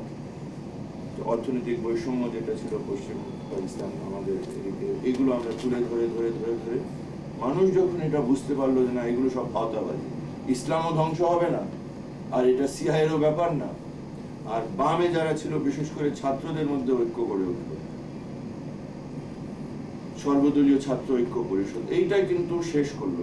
ওই ঐক্য যে গড়ে উঠলো, 6 দফাকে তারা নিয়ে 11 দফা করলো, এই 11 দফা ভিত্তি একটা বৃহত্তর ঐক্য গড়ে উঠলো এবং সেই সর্বদলীয় ছাত্র সংগ্রাম পরিষদ কিন্তু বঙ্গবন্ধুকে বঙ্গবন্ধু হিসাবে সেই স্বীকৃতি দিল রেসকোর্স ময়দানে আগরতলা থেকে বেরোনোর কয়েকদিন পরে। এই কথা কেন আজকে আমি বলার প্রয়োজন মনে করছি, কেন এই যে তখনও 60-এর দশকে স্বৈরতন্ত্র যারা স্বৈরাচারী যারা সরকার যারা ছিল তাদের সোল কৌশল ছিল যে এই জাতিকে যদি এইভাবে শাসন শোষণ করতে হয় তখন এর মধ্যে জাতীয়তাবাদী চেতনা যেন জাগে, দুই নম্বরে আদর্শকে কেন্দ্র করে কোনো ঐক্য যেন করে না, এই দুটো যদি বিভেদ সৃষ্টি করে রাখা যায়, ডিভাইড এন্ড রুল, এটা দিয়ে চালানো যাবে। এবং বঙ্গবন্ধুর ঐতিহাসিক যেটা অবদান ছিল যিনি এটা বুঝেছিলেন, এক নম্বর যে মানুষের মধ্যে জাতীয়তাবাদী চেতনা যদি জাগানো যায় মানুষ সব কিছুর ঊর্ধ্বে ওঠে, তখন একটা বৃহত্তর ঐক্য গড়ে ওঠে। সেই বৃহত্তর ঐক্যর উনি নেতৃত্ব, উনি সেটা স্থপতিও ছিলেন, উনি সেই ঐক্য প্রতিষ্ঠা করেছেন এবং জনগণ দেশের মানুষও তখন তাকে সেই একমাত্র নেতা হিসাবে স্বীকৃতিও দিয়েছে বঙ্গবন্ধু। এটা কোনো দলীয় স্বীকৃতি না, কিন্তু এটা সর্বদলীয় স্বীকৃতি, এটা মনে রাখতে হবে। আমি অনেক ছেলেদেরকে বলে আজকে যারা বঙ্গবন্ধু শব্দ বলতে দ্বিধাবোধ করে, আমি বললাম তোমরা ভুলে যাচ্ছ, এটা আওয়ামী লীগের দেওয়া জিনিস না, এটা তখন সর্বদলীয় সকল দলের ছেলেরা মিলে রেসকোর্স ময়দানে সে 10 লক্ষ লোকের মানে একটা সমাবেশ ওনাকে দিয়েছে। অর্থাৎ তোমরা এটা থেকে কেন বঞ্চিত হবে। আজকেও যেটা বলি যে বঙ্গবন্ধুকে জাতির পিতা অথবা তার যে ঐতিহাসিক ভূমিকা এবং অবদান, এটা নিয়ে শুধু আমরা দলীয়ভাবে গর্ব করবো না, সারা জাতি গর্ব করবে। এইগুলো নিয়ে কোনো বিতর্ক হবে কেন? এই আজকেও কেউ প্রশ্ন করেছেন যে জাতির পিতা, তার মানে এইগুলো কোনো বিতর্কের ব্যাপার না, কেন ইতিহাস ইতিহাসই থাকবে। কিছু লোক এইগুলোকে চাপা দেওয়ার চেষ্টা করতে পারে, কিন্তু কেউ আসলে চাপা দিয়ে পারে না। 15 আগস্টের পরে একটা কমিটি করা হয়েছিল, আমাদের ইতিহাসে যত প্রফেসর ডক্টর মল্লিক এটা ওটা বোধহয় বাংলা একাডেমি না কোনোখানে একটা কমিটি করে বলা হয়েছিল যে একটা ইতিহাস লেখো বঙ্গবন্ধুকে বাদ দিয়ে। তারা 1 মাস মিটিং টিটিং করে তারা রিপোর্ট দিয়েছে এটা সম্ভব না, সম্ভব না, এটা বাস্তবে সম্ভব না। অর্থাৎ খাওয়া মানে বাংলাদেশ যতদিন থাকবে, এটা দেশ, এটা বাঙালি একটা জাতি হিসাবে যতদিন থাকবে বিশ্ব মানচিত্রে, বঙ্গবন্ধুরে বাদ দিয়ে ইতিহাস বলা যাবে না। ইতিহাস কে কতটুকু করেছে এগুলো বলা যাবে, কিন্তু বঙ্গবন্ধুর যে ওখানে যে বিশেষ ভূমিকা, যে ঐতিহাসিক ভূমিকা, এটাকে কিন্তু তার কাছ থেকে কেউ নিতে পারবে না চাইলেও। এটা যদি মানুষ পাগল হয়ে একদিন ভোটও দেয় যে না বঙ্গবন্ধুর কোনো অবদান ছিল না, কিন্তু ইতিহাস এটাকে স্বীকার করবে না। ইতিহাস যেটা বয়ে আছে সেটাই থাকবে। এখন আসি বর্তমান ভবিষ্যৎ। আমি যে কথাটা বলছিলাম যে আবার এই সম্মান কিছুটা আমরা ফিরে পাচ্ছি এবং সুযোগ এসছে যে জিনিসটা আমরা হারিয়েছিলাম এটাকে পুনরুদ্ধার করতে। কিভাবে? এটার জন্য অনেক মূল্য দিতে হয়েছে। কেন 16 বছর আমরা তো পরাজয় মেনে নিই। যারা বঙ্গবন্ধুকে হত্যা করলো, জাতীয় নেতাদেরকে হত্যা করলো, তাদের চেষ্টাই ছিল যে স্বাধীনতা যুদ্ধকে তারা সেই ইতিহাসটাকে মুছে দেবে। আবার মানে আমাদেরকে সেই একটা পুরনো, যেমন পাকিস্তান আমলে আমি বলবো যে তারা সবসময় হচ্ছে যে আমরা একটা প্রজা হিসাবে, দাস হিসাবে থাকবো, কতিপয় লোকদের শাসন করবে, আমরা আর মাথা তুলে দাঁড়াতে পারবো না। কেন বঙ্গবন্ধুই আমাদেরকে মাথা তোলার মতো একটা অবস্থায় এনেছিল, আত্মসম্মান বোধ আমাদেরকে দিয়েছিল, আত্মবিশ্বাস দিয়েছিল যে পারবো, আমরা গরিব, আমাদের বাঁশের লাঠি আছে, তবুও আমরা পারবো। আর অন্যরা বলতে না এরা কোনোদিন পারবে না। কি করে পারবে? এরা গরিব, এদের কিছু নাই, এদেরকে মানে টাকা পয়সা দিয়ে এদের মধ্যে আমরা বিভেদ সৃষ্টি করব, কতিপয় লোককে টাকা দিয়ে আমরা নিজের পক্ষে নিয়ে নেব। এইটাই তো ছিল 60-এর দশকের চেষ্টা। কতিপয় লোককে মেলা টাকা দেওয়া হতো, ভাই তোমরা কেন ওর পেছনে, শেখ মুজিবের পেছনে যাবে কেন, তোমরা তো তোমাদেরকে শিল্পপতি করে দিচ্ছি, আইয়ুব খানের সঙ্গে বেরো, কনভেনশন মুসলিম লীগে চলে আসো, রাতারাতি তোমরা একটা কোটিপতি হবে। কিছু কিছু উদ্যোগ নেওয়া হয়েছিল। আর অন্যদেরকে ভয় দেখানো আর এই বিভেদ সৃষ্টি করা। এখন 75-এর পরে কি দেখেছি আমরা? সেই খেলা দেখেছি, বিভেদ সৃষ্টি করা। এই যে বাঙালি জাতীয়তাবাদ, বাংলাদেশি জাতীয়বাদ, এইগুলো কোনো ব্যাপার আছে একটা জাতির মধ্যে বিভেদ সৃষ্টি করা? এটা কোনো আসলে যদি গভীরে কেউ যায়, এখানে কোনো বিতর্কের কোনো ব্যাপার না। যে আমরা সবাই বাঙালি, এখন এটা নিয়ে কেন খামাখা টানাটানি করবো যে না কেউ আমরা বাঙালি না বাংলাদেশি? আসলে এইগুলো কোনো বিষয় না, এটা তৈরি করা বিষয়, বিভেদ সৃষ্টি করার জন্য, যাতে কেউ আমরা বলি না আমি বাংলাদেশি, কেউ আমি বাঙালি, অর্থাৎ বিভেদ হয়ে গেল, কিছু লোক একদিকে গেল, কিছু লোক আসলে তো এটা কোনো বিভেদের ব্যাপার না। কিন্তু আমরা জন্ম হয়েছে এখানে, এটা আমাদের মাতৃভূমি, বাংলা আমাদের ভাষা, বাঙালি, এই বাঙালি জাতির ইতিহাস। কেন বাংলাদেশ যখন রাষ্ট্র হিসাবে প্রতিষ্ঠা হয় না, বাঙালি জাতি তো সবসময় ইতিহাসে হয়ে এসেছে, স্বীকৃত একটা জাতি, ভাষা, কৃষ্টি ইত্যাদি। তো অর্থাৎ আমার যেটা ধারণা যে ৭৫-এর পরে বিভিন্ন কৌশল অবলম্বন করা হয়েছিল আমাদের মধ্যে ভুল বোঝাবুঝি সৃষ্টি করতে, যাতে কতিপয় লোক তাদের স্বার্থ উদ্ধার করে একটা শোষণের কাঠামো আবার দেশে দান করাতে পারে। কিন্তু যে কথা নিয়ে আমরা আজকেও গর্ব করতে পারি যে আমরা তো এটা মেনে নিই। ওই যে ইরশাদের সঙ্গে খালি আমি যা বলি এরা বলে মানি না মানবো না, অর্থাৎ এই মানি না মানবো নার মধ্যে আমরা ১৬ বছর কাটিয়েছি। বেশিরভাগই বলেছে না, যাই কিছু বলে আমি মানি না মানবো, যে তোমরা রেডিও টেলিভিশনে একতরফা ভাবে এরা বলতে থাকো, কিন্তু আমরা অন্তর থেকে এটা মানবো না, স্বীকার করবো না। আমরা আমাদের মতো প্রতিবাদ করবো, প্রতিরোধ করবো, ঝুঁকি নেব। তো অনেক সময় এক একটা সবচেয়ে খারাপ সময়, যেমন ৮৪ খুব ভালো সময় গেছে, কেন আমরা অ্যাডভান্স করেছি। এই তখনও চেষ্টা ছিল, এই যে তখন এখানে আসে কিন্তু সেই বঙ্গবন্ধু শেখ হাসিনা যখন এরকম একটা স্বৈরাচারী শক্তির বিরুদ্ধে দাঁড়াতে হয় তখন ঐক্য প্রতিষ্ঠা করতে হয়। ঠিক আছে, আওয়ামী লীগ, ছাত্রলীগ উদ্যোগ নিতে হবে, কিন্তু সকলকে টানতে হবে। কেন যারা স্বৈরাচার তারা চেষ্টা করবে সবাইকে আলাদা আলাদা হবে।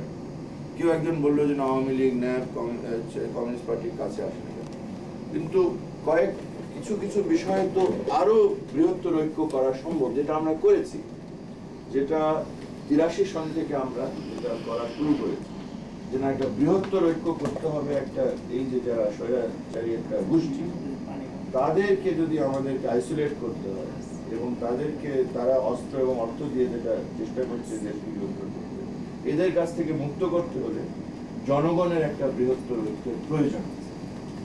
অর্থাৎ সেখানে আমরা সেই ৫ দফাকে নিয়ে এটা নিয়ে অনেক আলাপ আলোচনা করতে হয়েছে সকলকে। তারা বলে যে সত্তার সাথে ক্ষমতা ফেরত দিয়ে দাও, আমরা বলি যে না মালিকুদ্দিন সাহেবের ক্ষমতা ফেরত দিয়ে দাও, সেইভাবে অতীতে কাউকে ফেরত দিতে হয়।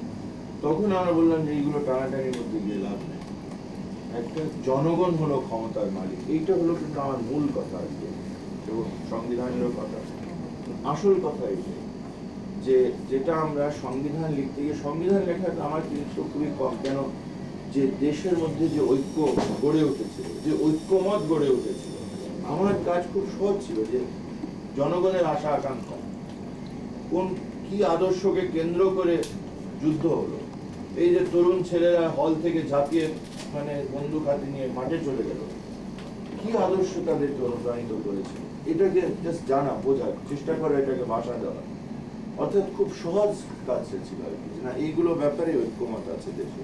গণতন্ত্র, ধর্ম নিরপেক্ষতা, এটা নিয়ে খামাখা একটা বিতর্ক সৃষ্টি করা যায়। আসলে এটা নিয়ে এখনো কোনো বিতর্ক নেই। আমি জামাতের লোকদেরকে দাঁড় করে বলেছি যে মিয়া তোমরা এই যে ধর্ম নিয়ে এগুলো করো, কিন্তু আসলে ইসলামে কোথায় আছে যে কথাগুলো আমরা বলি যে ধর্মের ভিত্তিতে কোনো বৈষম্য হবে না মানুষের মধ্যে, আর সাম্প্রদায়িকতার এখানে কোনো স্থান থাকবে না এই মাঠে। তোমরা কি এটাকে এর বিপরীত কিছু বলতে পারো?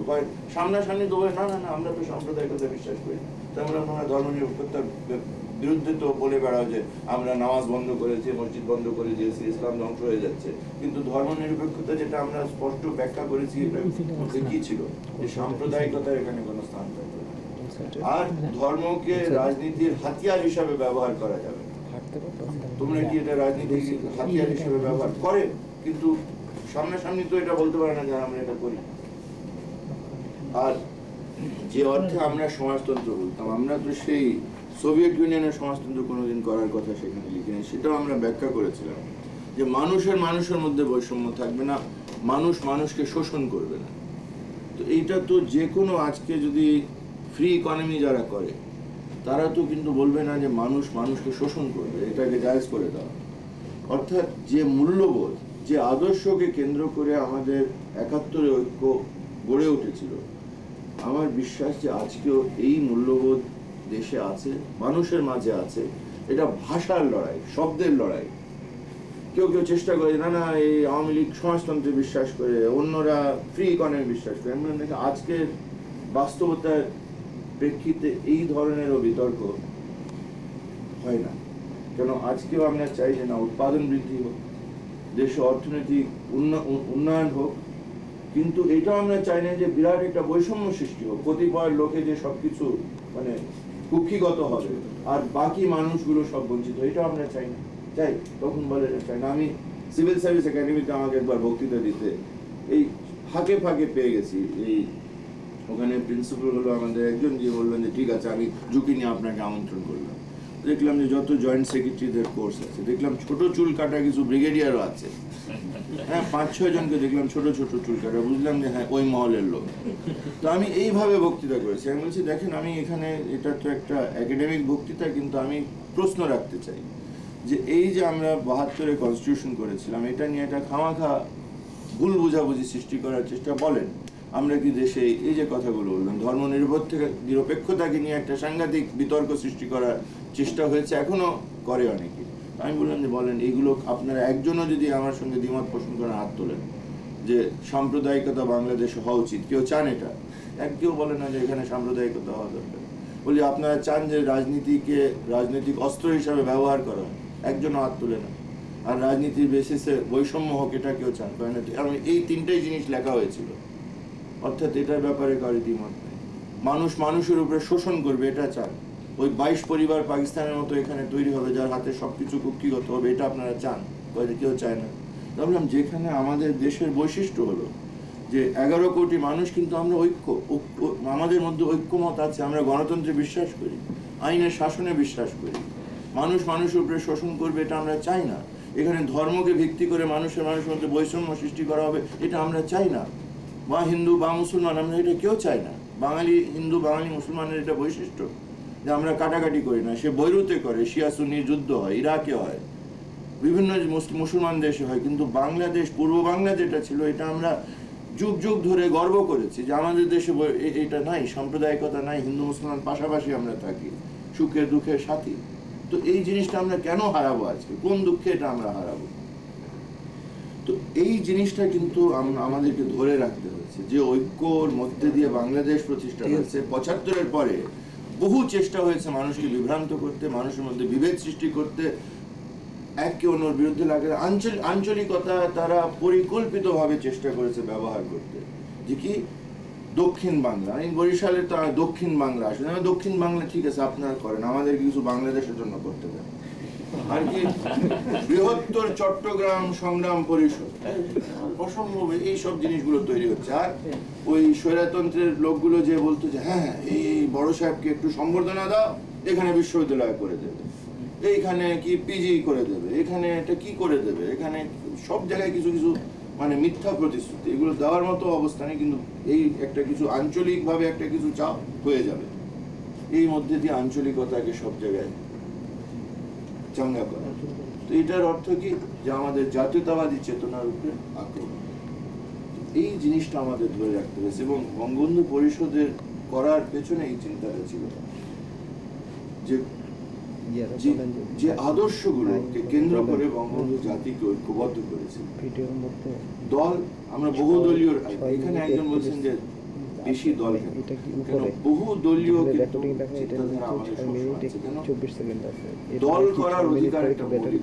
আমরা 5 জন মিলে একটা দল করতে চাই, এটা আমার ইচ্ছা, আমাকে কেউ বাধ্য করতে পারে না। অবশ্য সবসময় যারা আমরা বড় দল করি, আমরা চেষ্টা করবো যে অন্যদেরকে আমার দল বড় করতে, ছোট দলকে বলবো যে হ্যাঁ আসো আমাদের সঙ্গে এক হয়ে যাও, কিন্তু তারা যদি আলাদা হয়ে থাকতে চায় এটা তাদের অধিকার, তবে যদি স্বেচ্ছায় তারা চায়। কিছু কিছু লোক আবার বিভিন্ন, যেটা এই স্বৈরতন্ত্রের একটা চেষ্টা ছিল যে কিছু দল সৃষ্টি করা, বিভেদ সৃষ্টি করার জন্য। তো এইভাবেই আমাদেরকে কিন্তু 14, 15, 16 বছর এভাবে আসতে হয়েছে। কি আমাদের যে জিনিসটা আমরা বঙ্গবন্ধুর কাছ থেকে পেয়েছি, যেটা আমি মনে করি যে শিক্ষা, সেই শিক্ষাটা কিন্তু সারা জাতির কাজে লেগেছে। কেন আমরা যে আপোষহীনভাবে, কেন যারাই আমরা মানে আন্দোলনের কথা বলেছি, কেন আমাকে সেই 69-এর কথা বলতে, যে লেটেস্ট সেপ্টেম্বর 1990, অক্টোবরে তো শেষ পর্ব শুরু হলো, British foreign state minister foreign affairs Lennox Boyd এসছে আমাকে একটা চা খেতে ডেকেছে, জাস্ট একা ওর সঙ্গে কথা বলতে। তো প্রথম প্রশ্ন হিসেবে প্রথম কথা বলে, আচ্ছা after 1991 presidential elections what are your plans? হ্যাঁ, যে 1991 রাষ্ট্রপতি নির্বাচনের পরে তোমাদের কি পরিকল্পনা? তো আমি বললাম যে না 1991-তে তো কোনো রাষ্ট্রপতি আমি দেখি না। হ্যাঁ কি বলো, ও তো ক্যাম্পেইন শুরু করে দিয়েছে, ঘোষণা করেছে, ক্যাম্পেইন করছে। ব্রিটেন পত্রিকায় সে সাক্ষাৎকার দিয়ে বলেছে যে হ্যাঁ 91-তে ইলেকশন হবে এবং আমাকে নির্বাচিত না করার কোনো বিকল্প নাই বাংলাদেশে, সেই কথা সে বলেছে। এবং হ্যাঁ আমাদেরও তো মনে হচ্ছে কোনো আন্দোলন টান্দোলন নাই, তোমাদের মধ্যে বিভেদ, সে ভেঙেই বলেছে তোমাদের মধ্যে সব বিভেদ, কিসের আন্দোলন, তোমরা কেমনে করবে। আমি বললাম দেখো 69 সনেও 68 সেপ্টেম্বরেও একটা খুব বিরাট পণ্ডিত ব্যক্তি এসেছিল, কলাম্বিয়া ইউনিভার্সিটির প্রফেসর উইলকক্স। আমি যখন ওকে বলি যে না দেখো আমাদের ইরশাদ তখন আইয়ুব তখন একটা উদযাপন করছিল ডেকেড অফ ডেভেলপমেন্ট, উন্নয়নের দশক। এখন অনেকে যারা যে বয়সে আছেন অনেকেরই এটা মনে থাকার কথা না, দু একজন বাদে। উন্নয়নের দশক, সে বাতি দিয়ে সাজানো বিভিন্ন রকমের অনুষ্ঠান, সাপ্লিমেন্ট পত্রিকায় যে উন্নয়নের দশক। তো এই প্রফেসর আমাকে বলে যে তোমরা বাঙালিরা খালি কাল্পনিক চিন্তা করো, তখন আমি শিক্ষকতা করি বিশ্ববিদ্যালয়ের তরুণ আইনজীবীরা। তো বলছে হ্যাঁ তোমরা সব ইয়াং ম্যান, তোমরা এগুলো স্বপ্ন দেখো আর কি, যে কিসের স্বপ্ন, যে গণতন্ত্র আর তারপরে এই স্বায়ত্ত শাসন 6 দফা এগুলো কিছুই হবে না, এত উন্নয়নের দশক করছে, এত লোকের এত উন্নতি করে দিয়েছে, বেসিক ডেমোক্রেসি শক্ত হয়েছে, 65-তে সে ইলেকশন জিতেছে, 10 বছর একে সরানোর কোনো উপায় নেই, তোমরা একটু বাস্তব ভিত্তিক চিন্তা করো। আমরা বলেছিলাম তোমরা এই দেশের মাটি, এই দেশের মানুষকে চেনো না তো।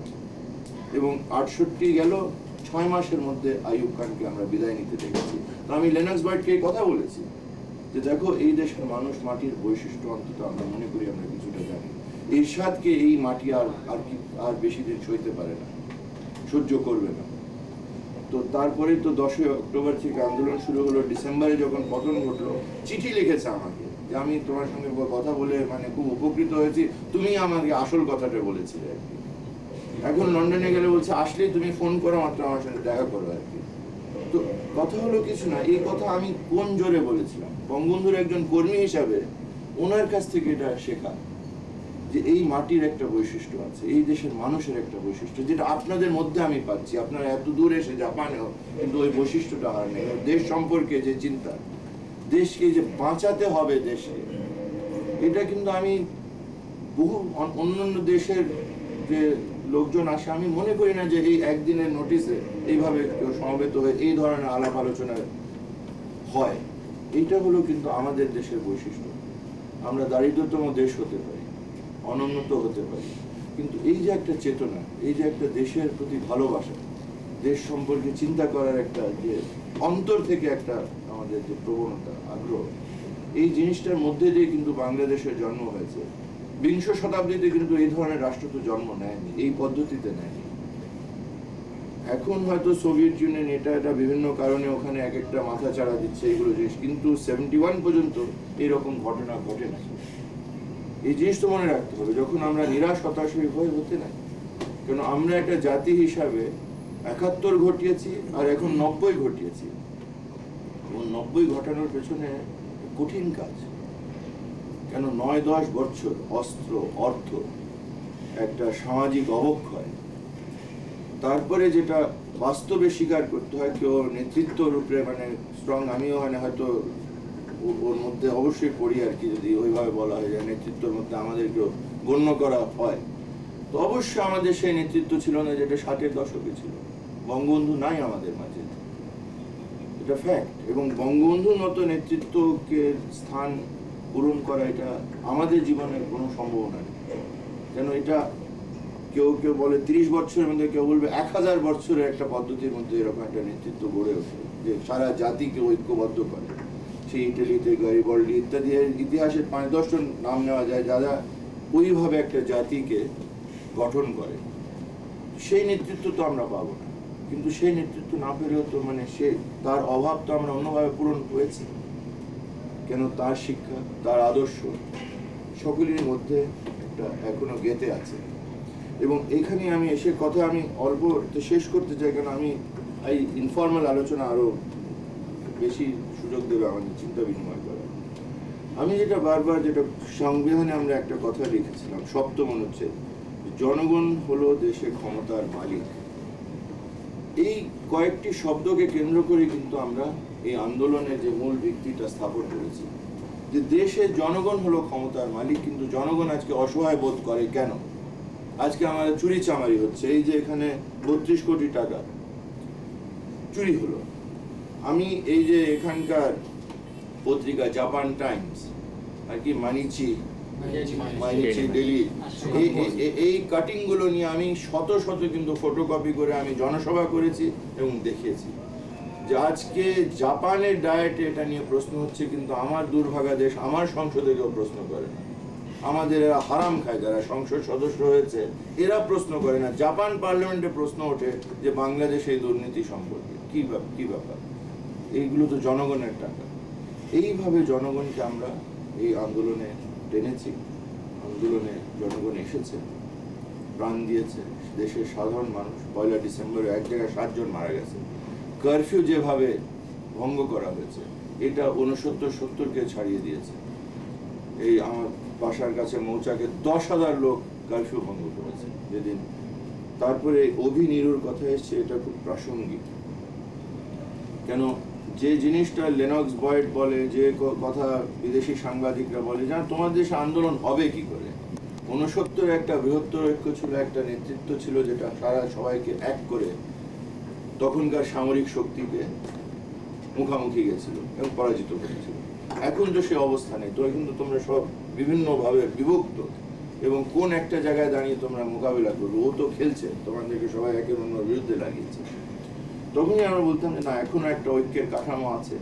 কেন একটা উপরে তো একটা কাঠামো ছিল, কিন্তু জাহান কষ্ট হতো, কেন সবসময় বিভিন্ন রকমের সুতা তার মধ্যে টানা হতো যাতে আন্দোলনকে এগিয়ে না নেওয়া যায়। তবে 10ই অক্টোবর থেকে এখানেই বলি যে মাটির একটা বৈশিষ্ট্য আছে। আর এই যে ছাত্র সমাজ, 54তেও একটা ছাত্র সমাজের ভূমিকা ভাষা আন্দোলনে, 69-এ সেই ছাত্র সমাজের ঐতিহাসিক অবদান। কারণ সর্বদলীয় ছাত্র সংগ্রাম পরিষদ না হলে কিন্তু 69 ঘটতো, এটা তো। আর 90-এও এই ছাত্র ঐক্য যদি প্রতিষ্ঠা না হতো, আমার নিজের মধ্যে একটা ওই ইতিহাসিক মূল্যায়ন যে এই আন্দোলন ওইভাবে জাগতো না।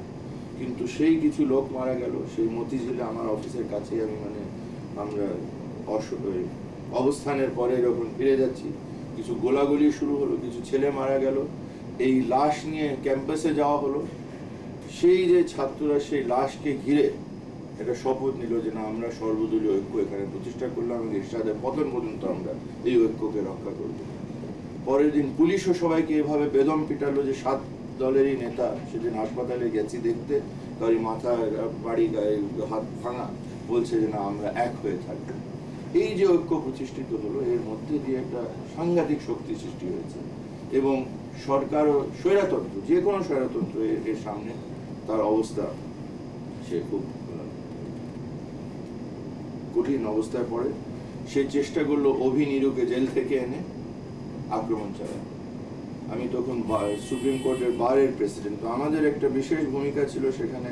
এই যে আইনজীবীদের কথা বলি, যে জিনিসগুলো তোমরা বলছে যে দেশের কোনো জিনিস নিয়ে আমরা গর্ব করতে পারি না, অবশ্যই 90-এর আন্দোলন নিয়ে অবশ্যই গর্ব করা যায়। এটা কতখানি এখানে পত্রপত্রিকা উঠেছে হয়তো সেরকম ওঠে না, কিন্তু ওঠার কথা। এটা স্বৈরতন্ত্র পতন ঘটানো, মার্কোসের যেভাবে পতন ঘটানো হলো, ডুভালিয়ারের হাইটিতে যেমন ঘটানো হলো, এই যে শাহ ইরানকে যেভাবে বিতাড়িত করা হলো, এইগুলো তো একটা জাতি কিছু গর্ব অর্জন করে যে জনগণ একটা গণতন্ত্র, জনগণের অধিকার প্রতিষ্ঠা করার জন্য যে এই শক্তি রাখে। এইটা তো 90-এ আমরা দেখিয়েছি এবং এটা নিয়ে গর্ব করা যায়। আর আজকে যে স্বৈরতন্ত্র, এরশাদ, তার একটা বিচার হচ্ছে, এটা তৃতীয় বিশ্বযুদ্ধ কারা পেরেছে, কয়টা দেশ পেরেছে যে একটা দুর্নীতিবাদ, এই যে 63 বা 32 কোটি, এই বিচারটাও হবে। এগুলো সব তৈরি হচ্ছে কাগজ। একটা অস্ত্র হয়ে গেল, একটা 1,91,00,000 শুরু চালু হয়েছে। তারপরে আরেকটা যে রোশন বেগম, একটা জমি দেওয়া হলো, পিতার নাম নাই, স্বামীর নাম নেই, রোশন বেগম ময়মনসিংহবাসী, তাকে একটা জমি দেওয়া হলো সোনারগাঁও হোটেলের সামনে। 6 কোটি টাকা উত্তরা ব্যাংক থেকে দেওয়া হলো।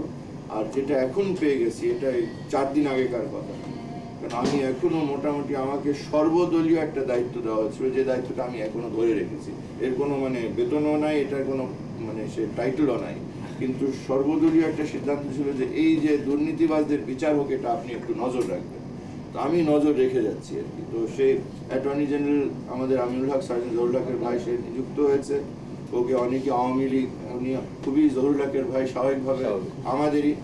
কিন্তু এইটা আমি কৃতিত্ব দেব এই সরকার যেদিন এসছে, খালেদা জিয়া উনি যে পদত্যাগপত্র দিয়ে এসছেন, দেখেন আমি তো জানি যে আমি তো আপনার আমাকে বলা হয় আমি আওয়ামী লীগের মেম্বার না, কিন্তু স্বাভাবিকভাবে আমাকে ধরে নেওয়া হয় আমি ওই মহলের লোক। তো উনি বলেছেন যে না, আমি জানি আপনি একজন সৎ মানুষ, একজন আপোষহীন মানুষ, আপনি থাকেন। এবং ওর দলেও কথাবার্তা হয়েছে, কিন্তু ওকে উনি সরান নাই। এবং সে একদম বলেছে দেখেন আপনি পদত্যাগপত্র রাখেন, আমি একটা দিনও থাকবো না যদি আপনি মনে করেন যে আপনাদের দলীয় লোক অথবা অন্য কাউকে দিতে চান। তো উনি অ্যাটর্নি জেনারেল হিসাবে আছে, আমি ওনার সঙ্গে মানে প্রায় যখনই থাকি দেশে প্রায় ডেইলি যোগাযোগ থাকে। তো এইগুলো জিনিস, এইগুলো নিয়ে গর্ব করা যায়, কেন এটা তৃতীয় বিশ্বে কয় জায়গায় হয়েছে।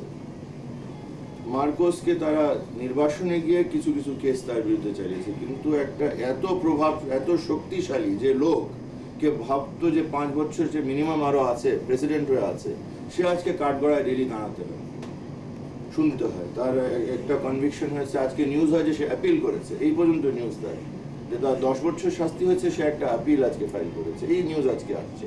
তো এইগুলো নিয়ে তো গৌরব করা দরকার, কেন এইসব দেশে তো দুর্নীতি হচ্ছে, এদের তো অনেক স্ট্রং লিগ্যাল সিস্টেম, কিন্তু এখান থেকে তো অনেক লোক ছাড়া পেয়ে যায়।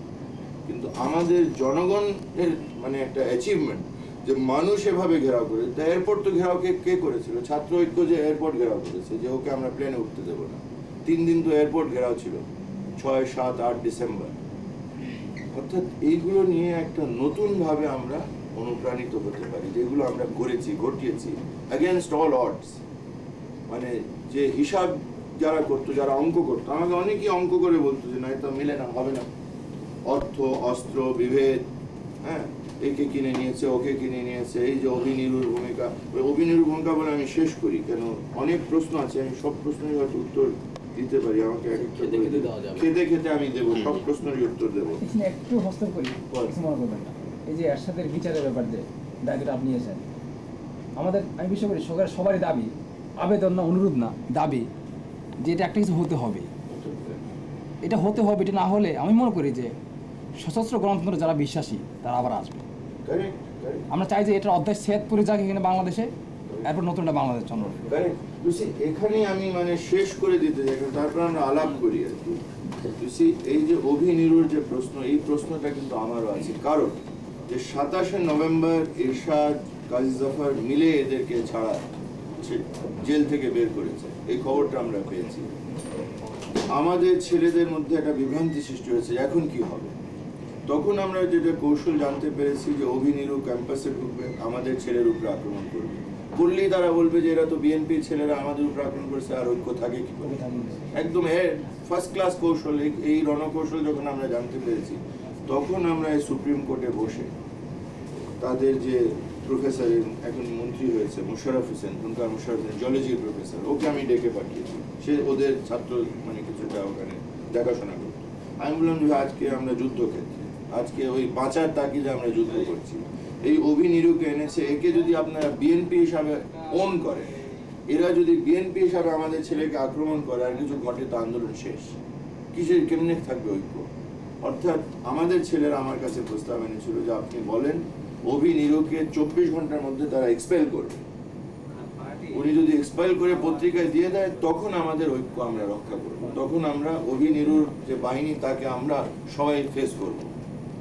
এবং মুশারফকে আমি বসে খালেদা জিয়াকে ফোন করেছি যে আজকে আমরা আন্দোলনরত সবাই আপনার কাছে দাবি রাখছি যে আপনি অভিনিরুকে আজকে এক্সপেল করেন, আজকে 24 ঘন্টার মধ্যে, সময় নেই, আজকে রাত্রের মধ্যে যাবে, পত্রিকা যাবে, বিবিসিতে যাবে। এবং সেই এক্সপালশনটা হয়েছিল সেদিন, এক্সপালশন সেদিন হয়েছে। এবং আমাদের ছেলেরা কথা রেখেছে, মন্টু ইত্যাদি তার যুবলীগের লোকজনকে নিয়ে এসেছে, এবং সেইটাই হলো ক্রিটিক্যাল যে যুদ্ধ। সেই দিন কিন্তু পট পরিবর্তন হয়েছে, কেন সেই দিনই ইমার্জেন্সি ডিক্লেয়ার হয়েছে।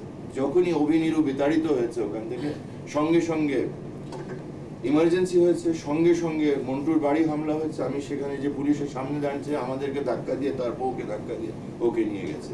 আমরা 1 ঘন্টার মধ্যে কোর্টকে মুভ করেছি, অর্ডার নিয়েছি যে মন্টুকে মানে ওই ক্যান্টনমেন্টে নেওয়া যাবে না, কারণ ওখানে নিলে হয় মেরে ফেলতে। এই অবস্থার মধ্যে সেখানে আমরা যুদ্ধ করে দিতে এসেছি। কিন্তু দুঃখের যে মানে 6 থেকে 16 ডিসেম্বর আবার একটা দেশে যারা ওই সময় যদি কেউ দেশে ছিল তখন সেই 71-72-এর স্বাদ পেত আর কি। একদম একটা মুক্ত অবস্থায় মানুষ ঘোরাফেরা করেছে, একদম মনে হচ্ছে যে একটা মুক্ত আকাশ, মুক্ত বাতাস, সেই মধ্যে মানুষ আবার সেটা পেয়েছে। অনেকে বলছে বাংলাদেশকে আমরা আবার ফিরে পেয়েছি। হ্যাঁ, এটা তো একটা দখলদারদের হাতে ছিল, সেখান থেকে যেমন 16 ডিসেম্বর 71-এ মানুষ ফিল করেছে যে আজকে দখলদারের হাত থেকে দেশ আমরা পুনরুদ্ধার করেছি। 6 ডিসেম্বর থেকে 16 ডিসেম্বর কিন্তু সেই পরিবেশ ছিল, ক্যাম্পাসের মধ্যে ছিল সবাই, মানে তখন। কিন্তু তারপরে থেকে নির্বাচনের প্রতিযোগিতা শুরু হলো, আর ওই যে ঐক্যর যে একটা পরিবেশ সেটা আস্তে আস্তে আস্তে নষ্ট হতে আরম্ভ করেছে। স্বাভাবিকভাবে বহুদলীয় গণতন্ত্র থাকবে, প্রতিযোগিতা হবে, নির্বাচনের মধ্যে এগুলো হবে। কিন্তু আমি তখনও বলেছি, এখনো বলে যাচ্ছি, এখনো সেই চেষ্টাটা আছে যে এই যে গণতন্ত্রকে আমরা পুনরুদ্ধার করেছি, এটাকে আরো সুসংগত করতে হলে আমাদেরকে বিভিন্ন সাইড রক্ষা করতে হবে। যে কথা আপনি এই তুলে ধরলেন যে এখনো যদি গণতন্ত্রকে কেউ ধ্বংস করতে চায়, তার চেষ্টা হবে অস্ত্রের খেলা আবার শুরু করতে, যেটা আজকে ক্যাম্পাসগুলোতে শুরু হয়েছে। জগন্নাথ কলেজে সেদিন শুরু হয়েছে, সেখানে বিএনপির লেবাস পরেও এখন বড় বড় অস্ত্র কেউ নিয়ে ঘুরে বেড়াচ্ছে। আমাদের ছেলেরা বলে এখন ওরা আমাদেরকে মারলে আমাদের তো কিছু ডিফেন্স নিতে হবে ইত্যাদি। তো কথা হলো যে পরিবেশের একটা অবনতি করতে শুরু করেছে, এবং এখনই মানে আমরা যদি সতর্ক না হই, যেমন 27 নভেম্বর আমাদেরকে সতর্ক হতে হয়েছে, এবং এর মধ্যে এই যে ওবি, নিরু, তার কিছু বাহিনীর ছাত্রলীগের নেওয়া টেওয়া নিয়ে আমি অত্যন্ত উদ্বিগ্ন। এবং যে ধরনের প্রশ্ন আপনারা করছেন, আমিও স্বাভাবিকভাবে একই প্রশ্ন করছি যে এইগুলো ব্যাপার নিয়ে আমরা যদি এই এখনকার একটা লাভ লোকসানের জন্য যদি এগুলো হিসাব করি, তখন কিন্তু আমরা অনেক কিছু হারানোর সম্ভাবনা আছে। যে জিনিসটা আমরা পেয়েছি, অনেক মূল্য দিয়ে পেয়েছি, আরেকবার সুযোগ পেয়েছি। কিসের সুযোগ? যে জনগণের মালিকানা দেশের উপরে এস্টাবলিশ করা। আসল স্বাধীনতা তো আমরা মানে কিছুদিনই ভোগ করেছি, যেখানে আমরা মনে করতাম যে হ্যাঁ দেশে আমাদের কথার মূল্য আছে। এই যে কথা আমরা বলছেন আজকে, কেন বলছেন যে মনে করছেন যে আপনাদের কথার মূল্য আছে? এরশাদ যদি দেশে সরকার চালিয়ে যেত, আপনাদের কথার আমার কথার কি মূল্য ছিল? তখন আমরা বলতাম ওকে ওর পতন ঘটাতে হবে, ওর থেকে দেশকে মুক্ত করতে হবে। কিন্তু পজিটিভ কোনো কথা বলার তো আমাদের কোনো লাভ ছিল না, আমাদের করার কোনো ক্ষমতা ছিল না। তো আজকে যেখানে শিক্ষানীতির কথা আসছে, অর্থনৈতিক উন্নয়নের ব্যাপারে একটা কৌশলের কথা আসছে, কেন আসছে? যেহেতু আজকে আমরা ফিল করি যে হ্যাঁ দেশ আমাদের হাতে এসছে, কিছুটা এসছে। যদিও আওয়ামী লীগ সরকার না, কিন্তু তবু আমরা সংসদে একটা ভালো অবস্থান নিয়ে আছি, দেশে ভালো অবস্থান নিয়ে আছি, সমান সমান আমরা ভোট পেয়েছি। বিএনপি যত ভোট পেয়েছে আমরা আমাদের মিলে বেশি পেয়েছি হয়তো ভোট, অর্থাৎ আমরা একটা ভালো অবস্থান নিয়ে আছি দেশে। তো দলের চেয়ে বেশি দেশের মানুষ আজকে স্বাভাবিকভাবে মনে করতে পারে যে আমরা দেশকে ফিরে পেয়েছি, আমাদের কথার মূল্য আছে। এখানে বসেও যদি 10 জন আমরা কথা বলছি, এই কথা যদি ভিডিওর মাধ্যমে ওখানে যায়, এটা একটা নাড়া দেবে। কেন এই যে জাপানের প্রবাসীরা এইভাবে চিন্তা করছে, এখানে সরকারে যারা আছে তাদেরকেও এটাকে ফেলে দিতে পারবে না, আর আমাদের যারা আছেন তারা এটা উৎসাহিত হবে, হ্যাঁ যে এই কথা তো আমাদেরই কথা। যে আজকে আমরা যে এত সময় হারিয়েছি, এই 20 বছর স্বাধীনতার মধ্যে 16টা বছর প্রায় মাইনাস করা যায়, যে দেশের মানুষের নিয়ন্ত্রণে ছিল। হ্যাঁ হয়তো কিছু কাজ হয়েছে, কিছু কিছু রাস্তাঘাট হয়েছে, হ্যাঁ কিছু ব্রিজ ট্রিজ হয়েছে, এগুলো হতেই থাকবে। কিন্তু মূলত এই যে কথা যে এডুকেশন পলিসি, এটা হয়নি, এটা টোটাল একটা সার্বিক উন্নয়নের ব্যাপার, এটা হয়নি। ইনস্টিটিউশন বিল্ডিং হয় না। এই যে সবচেয়ে দুঃখের কথা, আজকে তো এখানে এতগুলো পিএইচডি করছেন সবাই, সকলের একটা দুঃখ যে এই যে জ্ঞান আমরা অর্জন করছি, এটা নিয়ে যে আমরা কোথায় কাজে লাগাবো, এর জন্য ইনস্টিটিউশন নাই। এটাকে বলে ইনস্টিটিউশন বিল্ডিং। একটা স্বাধীন দেশে সেই জিনিসগুলো থাকে যে বাইরে থেকে জ্ঞান অর্জন করে ফিরে যেতে পারি। আমরা 50-এর দশকে লেখাপড়া করেছি, অত্যন্ত আগ্রহের সঙ্গে আমরা দেশে ফিরে গেছি, যে আমরা দেশে কাজে লাগবো। আজকে সবচেয়ে বেশি যেটা আমাদেরকে উদ্বেগের কারণ, আমাদের এতগুলো রত্নগুলো রয়েছে, যেখানে বাইরে যাই এমনি ভালো ভালো ছেলেরা কম্পিটিশনে ভালোভাবে রিসার্চ করছে, জ্ঞান অর্জন করছে, কিন্তু সকলের প্রশ্ন যে আমরা দেশে যে একটু কাজে লাগতে পারবো, দেশকে গড়ার ব্যাপারে আমাদের কোনো অবদান রাখতে পারবো। এই যে হয়নি, এইটা সবচেয়ে বড় আমরা এইভাবে বঞ্চিত হয়েছি। 20 বছরে আজকে একটা কাঠামো দাঁড়িয়ে যাওয়ার কথা। যদি জনগণের নিয়ন্ত্রণে দেশ থাকতো, গণতন্ত্র যদি থাকতো, তখন কিন্তু এই ধরনের প্রতিষ্ঠানগুলো গড়ে উঠতো। এইটাই মানে যদি সঠিকভাবে আমরা কাজে লাগাতাম, এই যে চুরি চামারি যদি না হতো, আমরা যদি সেই রং পথে দেশকে এই পুঁজি পাচারের যে পালা শুরু না হতো, যা আছে আমাদের সেটাকে গুছিয়ে নিয়ে আমরা যদি দেশের যে মঙ্গল, মানুষ, সাধারণ মানুষকে একটা, এই যে জাপানি অ্যাম্বাসিডারের সঙ্গে পরশু লম্বা কথা হলো, আমি আসছিলাম সে লাঞ্চে ডেকে 1.5-2 ঘন্টা কথা বলেছে যে আমরা টাকা পয়সা তো অনেক দিয়েছি, আরো হয়তো দেবো ভবিষ্যতে, কিন্তু এটা মনে রেখো যে আমাদের দেশে যে কথা কয়েকটা বক্তৃতা আসলো যে এই দেশে কিছুই ছিল না, কোনো প্রাকৃতিক সম্পদ নাই, এখনো নাই, তার মধ্যে আজকে 1 নম্বর দেশে এটা কিভাবে পরিণত হয়েছে? এই মানুষ সম্পদ নিয়ে তো শিক্ষা অর্জন করেছে, জ্ঞান অর্জন করেছে, আর চরিত্র গঠন করেছে, পরিশ্রম করেছে, ফাঁকি দেয় না, এই কয়েকটা, কিন্তু আর জাতীয়তাবাদী চেতনা এদেরকে সাংঘাতিকভাবে নাড়া দিয়েছে। এই চেতনা তো আমাদের ছিল। 71-এ কি করে আমরা জয়ী হলাম? এই চেতনার মধ্যে দিয়ে তো এই শক্তি আমরা পেয়েছিলাম। এই জিনিসটাকে যদি ধরে রাখা যায়, যদি আমরা শিক্ষার দিয়ে মানুষকে গড়তে পারি, এবং বঙ্গবন্ধু যে কথা যে সোনার বাংলা হলে সোনার ছেলে দরকার, তো সোনার ছেলে তো বাইরে এসে অনেক পায়, দেশে অনেক আছে, কিন্তু এইগুলোকে সংঘবদ্ধ করে, এবং শিক্ষা ব্যবস্থা যেটা টোটালি আজকে বলা চলে বিধ্বস্ত। এই ঢাকা বিশ্ববিদ্যালয়ে 3 বছর পরীক্ষা হচ্ছে না, আমরা তো শিক্ষকতা হচ্ছে 60-এর দশকে, তখনও NSF এর অনেক রকমের যন্ত্রণা ছিল, কিন্তু এই অবস্থা ছিল না। পরীক্ষা হতো, লেখাপড়া কিছু হতো, এখন তো কোনো পরিবেশ থাকছে না। তো এই যে কথাগুলো আজকে আমি অত্যন্ত উৎসাহিত হচ্ছি যে হ্যাঁ, সবাই আজকে বুঝতেছে যে হ্যাঁ, আমাদের সোচ্চার হওয়া উচিত।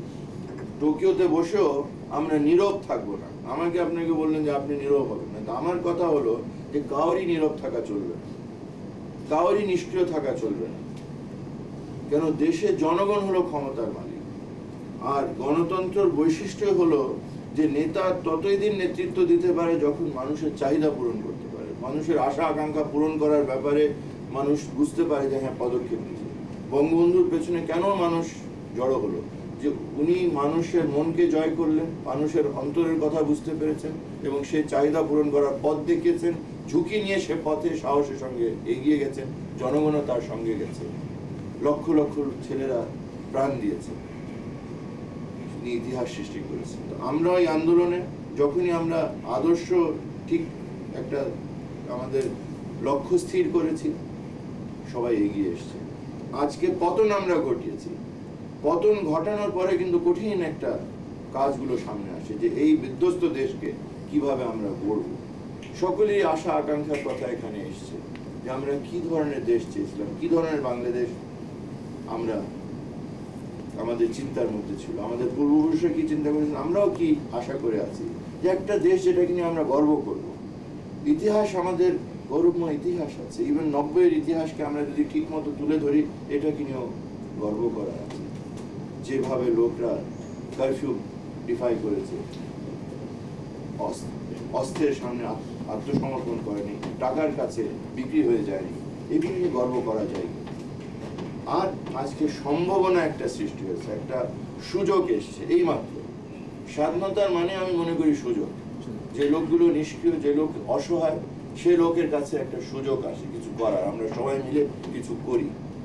এখানেই বলি যে ওই শুধু নেতৃত্বের দিকে তাকিয়ে থাকা চলে না, যে আমরা একজন নেতা নেত্রী পেয়ে যাব, তারপরে সব দায়িত্ব ওকে বুঝিয়ে দেবো, সে বলবো উঠতে উঠবো, বসবো বসবো।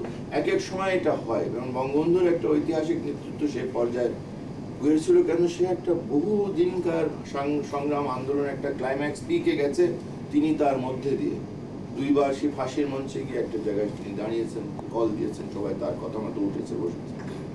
কিন্তু স্বাভাবিকভাবে এই জিনিসটা হয় না। এখন যেটা হবে, এখন সকলকে এখানে সক্রিয়ভাবে অংশগ্রহণ করতে হবে। যেমন আপনারা সংঘবদ্ধ হচ্ছেন, এই যে বঙ্গবন্ধু পরিষদ বলেন, সিটিজেন্স ফোরাম বলেন, এই সব কয়টাই কিন্তু প্রশংসনীয় উদ্যোগ। যে একত্র হওয়া, কেন আলাদা আলাদাভাবে চিন্তা করলে চলবে না, আমাদের একত্র এক জায়গায় এসে তখন আমরা উৎসাহিত হব কি দেখে, যে আমরা কেউ দল করি না, কেউ ভিন্ন দল করি, কিন্তু দেখেছি যে আজকে দেশকে বাঁচানোর ব্যাপারে একই জায়গায় আমরা এসেছি। সবাই গণতন্ত্রের কথা বলছি, সকলেই আইনের শাসনের কথা বলছি, সকলেই শিক্ষা ব্যবস্থাকে আরো একদম ঢেলে সাজিয়ে নতুন ভাবে করতে হবে, এটা সকলকে বলতে বাধ্য যারা এই দেশকে ভালোবাসে, পলিটিক্স করে বা না করে।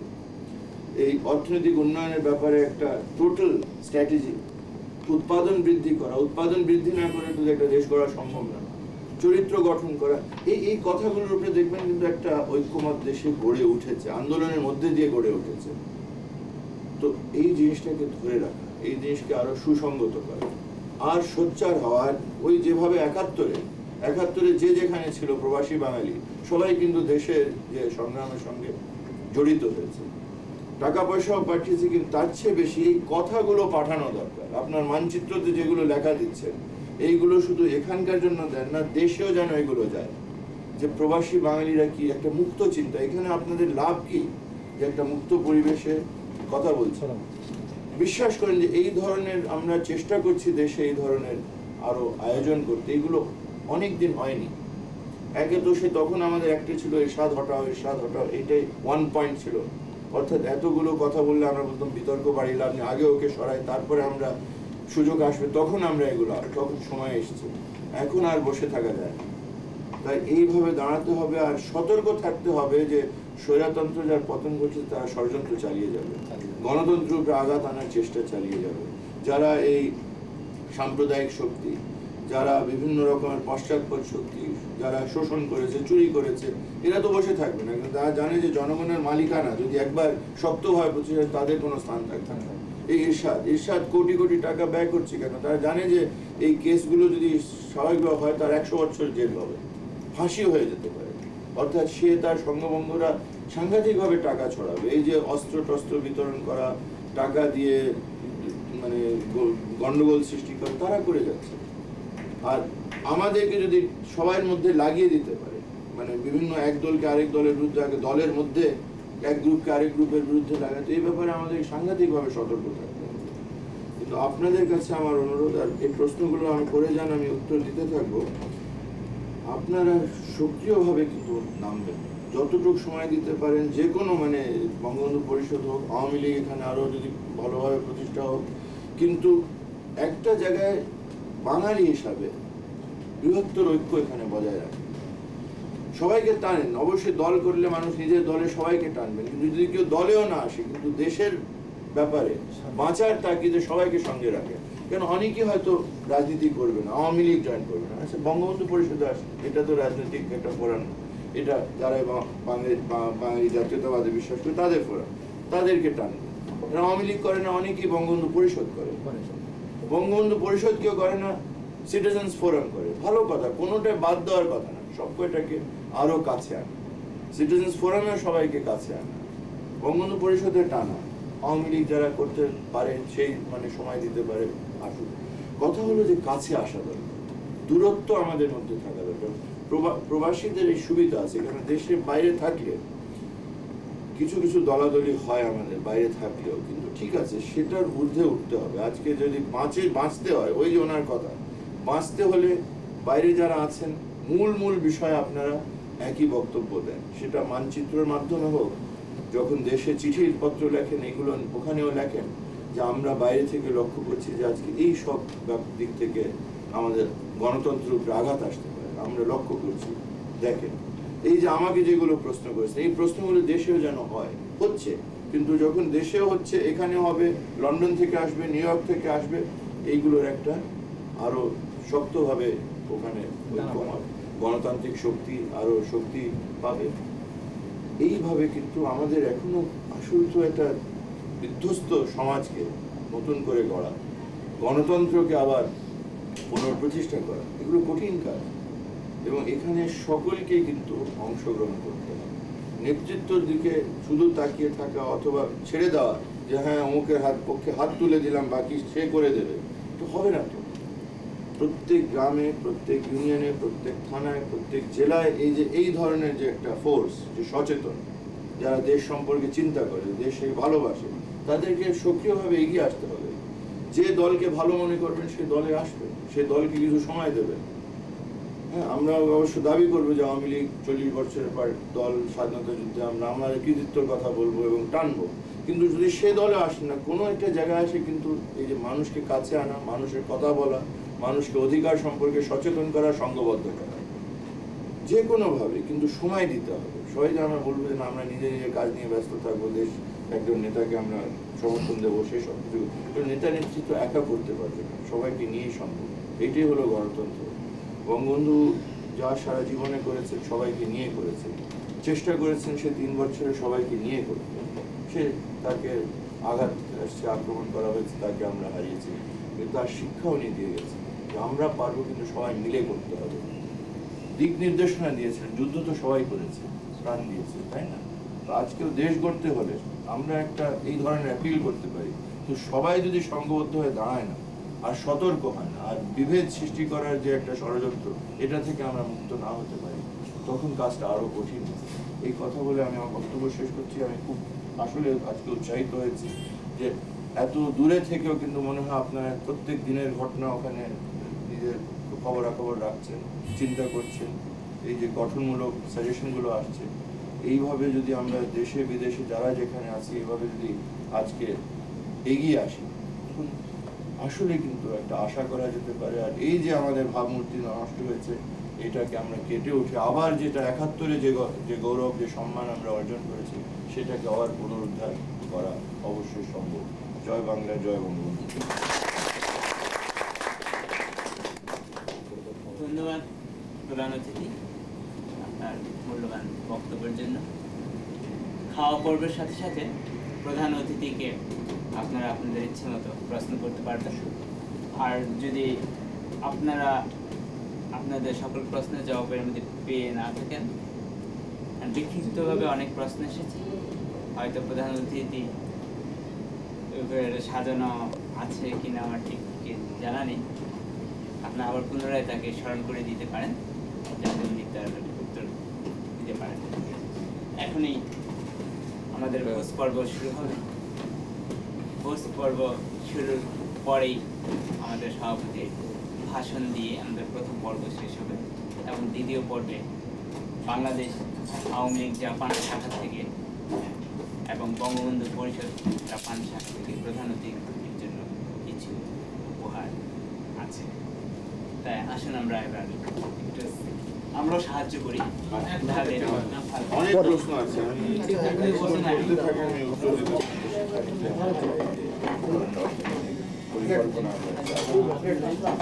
ধরনের দুর্নীতিমুক্ত সমাজ চাই, কোনোটাই তো এখন হচ্ছে না। আমরা শুধু বক্তব্য রাখার দাবি তোলার শুরু করছি 2-3 মাস হলো আর কি। এখনো একটা অন্তর্বর্তীকালীন অবস্থা, সংসদীয় পদ্ধতির কথা কেউ বলেছে, এটা তো আসলে বিল আমাদের বিলে একটা সিলেক্ট কমিটি গঠন হয়েছে 10 জনের। আশা করা যাচ্ছে যে 10-15 দিনের মধ্যে একটা ঐক্যমতে এসে একটা পাস হয়ে যাবে। কেন এটা বিএনপি একাও পারবে না, আমরাও একা পারবো না, কেন 2/3 ভোট না দিলে তো পাস হয় না। অর্থাৎ এই একটা ভালো জিনিস যে কেউ 16 আনা এটা কৃতিত্ব নিতে পারবে না, মিলেমিশে করতে হবে। তো 2 বিলে খুব কাছাকাছি চলে এসছে, ওই 72-এর ভাষা দুটোই সংসদীয় গণতন্ত্র। শুধু একটা ব্যাপারে একটু মানে দুই পার্টির মধ্যে গ্যাপটা আছে, সেটা ওই যে পার্টির বিরুদ্ধে কেউ ফ্লোর ক্রসিং, যে যদি দল ত্যাগ করে অন্য দলে যায়, এক দল থেকে ইলেক্টেড হলো, যেমন চন্দ্রশেখরের ঘটনা ইন্ডিয়াতে যেরকম ইলেক্ট হলো বিএনপি, তারপরে সে ক্রস করে হলো ইলেক্ট হলো আওয়ামী লীগ, সে সরকার যেমন কোরবানি লীগ ভিড় লোকে অন্যদিকে। এই ব্যাপারেও বিএনপি আরো শক্ত বিধান করছে। আমাদের একটা বিধান 72-এ করাই ছিল যে দলের বিরুদ্ধে ভোট করলে সিট হারাবে, তবে ইলেকশনে দাঁড়াতে পারবে। ওরা করছে না, এরকম ঘটনা ঘটলে 5 বছর আর ইলেকশনে দাঁড়াতে পারবে না। এটা একটু আমরা মনে করি বেশি হয়ে যায়। আর পার্টি থেকে এক্সপেল করলেও সে সিট হারাবে। আমরা সিট এক্সপেল তো মানুষ খুব মানে অন্যায়ভাবে করতে পারে। এইগুলো নিয়ে কিছু আলাপ আলোচনার মধ্যে আশা করি একটা সমাধান হবে। হলে সংসদীয় গণতন্ত্র, সংসদীয় গণতন্ত্র মানে আমরা মূল্য দিচ্ছি কেন, যে সরকার পার্লামেন্টের কাছে জবাবদিহি করতে, অর্থাৎ যদি অনাস্থা প্রস্তাব গ্রহণ হয় পার্লামেন্টে, সংসদে, তখন সরকারকে পদত্যাগ করতে হয়। রাষ্ট্রপতি পদ্ধতিতে এটা হয় না। তো যদি সংসদে সব মেম্বারও যদি বলে যে না অর্থাৎ সেই কারণে আমাদের যে অভিজ্ঞতা, রাষ্ট্রপতি যখন নির্ভরশীল হন না সংসদের উপরে, তখন যা ইচ্ছা তাই করে। আমাদের মতো দেশের সব ক্ষমতা কুক্ষিগত রাষ্ট্রপতির হাতে, এবং সব রাষ্ট্রীয় অর্থ তার কাছে কুক্ষিগত হয়, অর্থাৎ তিনি আবার লোকজনকে নাচাতে পারেন। সংসদ সদস্যরা মোটামুটি তার কথা মতো ওঠা বসা করে সংখ্যাগরিষ্ঠ, তারা কিছু পাজেরও পায়, কিছু লাইসেন্স পায়, পারমিট পায়, তারা দেশের মানুষের প্রতিনিধিত্ব করে না, তারা সেই তিনি রাষ্ট্রপতি এবং তার সেবা করে। এই কারণে সংসদীয় পদ্ধতির পক্ষে আমরা 78 থেকে কিন্তু আমরা বলে এসেছি। আওয়ামী লীগের এটা নতুন না, 78 এপ্রিল মাসে আমরা এটাকে বলেছি না, এখন এই পরিবর্তন সংসদীয় পদ্ধতিতে ফিরে যাওয়া। আজকে বিএনপিকে আসার ব্যাপারে আমি বলবো যে এইটাই গণতন্ত্র অর্থ, যে বেগম খালেদা আগেও বলেছেন যে উনি রাষ্ট্রপতি পদ্ধতি চান, কিন্তু এইবার ওনাকে এসে টেলিভিশনে বলতে হয়েছে আমি দেখেছি যে সংসদে একটা ঐক্যমত গঠন হয়েছে, দেশে ঐক্যমত গঠন হয়েছে, এর প্রতি শ্রদ্ধা রেখে আমার সংসদীয় গণতন্ত্র পক্ষে আমিও বিল দিচ্ছি। এটা তো গণতন্ত্রের একটা অ্যাচিভমেন্ট। উনি বলেছেন যে না, আমি রাষ্ট্রপতি পদ্ধতিতে বিশ্বাস করতাম, কিন্তু যেহেতু মানুষ আজকে এটা চাচ্ছে, আমার উপায় নেই, আমাকে এটাই দিতে হচ্ছে, আমি দিলাম, আমি পেশ করলাম। অর্থাৎ এই হলো গণতন্ত্র মানে state। আর বিশেষ করে বিএনপি তো 31% ভোট নিয়ে আছে, তারাও জানে দেশে যা ইচ্ছা তাই করার তো তাদের শক্তিও নাই, যে আমরা মানুষের কথা উপেক্ষা করে যা ইচ্ছা তাই করবো, এই অবস্থা না। এটা ভালো অবস্থা, সরকারি পার্টিও আছে, বিরোধী দলও শক্তি নিয়ে আছে, অর্থাৎ এটা একটা হেলদি অবস্থা আর কি, যেখানে আমাদের কথার মূল্য আছে, জনগণের কথার অনেক মূল্য আছে। প্রশ্নটা হচ্ছে আপনার বাংলাদেশে 91-তে যে নির্বাচন হয়ে গেল, আপনাও যেমন দিয়ে একটা তুললেন না, আমি ওই পাশে গেলে আবার এই আমাকে দিয়ে একটা তুললেন। বিগত যে আপনার তাহলে আমি বাদ করে 91-তে যে নির্বাচনটা হলো, যেটা আপনার অংশগ্রহণ করলো আপনার বৃহৎ দল, দুই বিরোধী দল, আরো অন্য ক্ষুদ্র সংগঠন, তারপরে আপনার এই যে ইলেকশনটা আপনার 75-এর পরে যতটুকু আমরা বিদেশি শুনেছি যে এই ইলেকশনটা ছিল আপনার নিরপেক্ষ ইলেকশন, এটা কি সত্যি অনেকটা নিরপেক্ষ ইলেকশন ছিল? আমাদের দেশে যে ধরনের ইলেকশন হয়েছে 86-তে, তার আগে 79-79-তে, সেগুলোর তুলনায় তো এটা ভালো ইলেকশন, কেন অস্ত্র খেলা সেভাবে হয়নি। সরকারি যারা দায়িত্বে ছিলেন, পুলিশ, ইলেকশন অফিসার, এরা সরাসরিভাবে কোনো জাল করে না, পুলিশ কোনো অত্যাচার করে না। এখানে যেটা হয়েছে টাকার খেলা হয়েছে। কিন্তু আমি যে অর্থে বলেছি যে নিরপেক্ষ, যে 86-তে যেটা আমরা দেখলাম যে পুলিশ নিষ্ক্রিয় করে রাখা হয়েছে, অর্ডার দেওয়া হয়েছে পুলিশকে, তোমাদের চোখের সামনে ব্যালট বাক্স ছিনতাই হবে, বন্দুক টেকিয়ে লোককে বিতাড়িত করা হবে, তোমরা কিছুই করবে না, কিছু করতে পারবে না। আমি নিজে দেখেছি, ব্রিটিশ এমপিরা দেখেছি, সেই ধরনের ঘটনা এবার ঘটেনি। অস্ত্রধারীরা সেভাবে ছিল না, মেয়েরা লাইন দিয়ে দিয়ে ভোট করেছে। আমার যেটা মিরপুর এলাকায় গতবার 86-তে একটা দিক থেকে ইলেকশন টোটালি পন্ড হয়ে গেছে, কেউ আসতেই পারেনি, ভোট কেন্দ্রের কাছে আসতে পারেনি, এবার কিন্তু ফার্স্টে পর্যন্ত ঠিক মতো ভোট হয়েছে।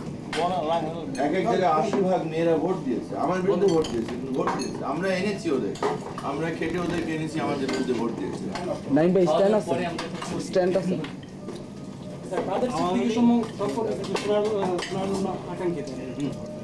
ওনার কেস তো আমি করছি, আমার ওনার সঙ্গে দেখা হচ্ছে।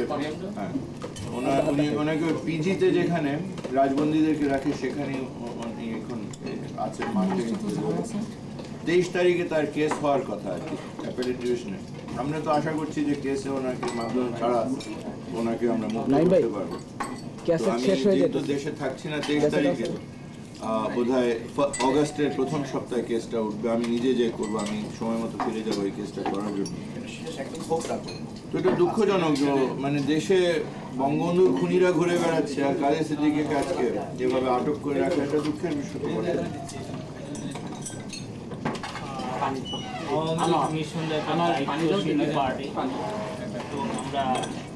স্বাভাবিকভাবে বৃহত্তম পার্টি হিসেবে বৃহত্তম পার্টির একটা বিশেষ দায়িত্ব আছে। আপনিও স্থানীয় আওয়ামী লীগের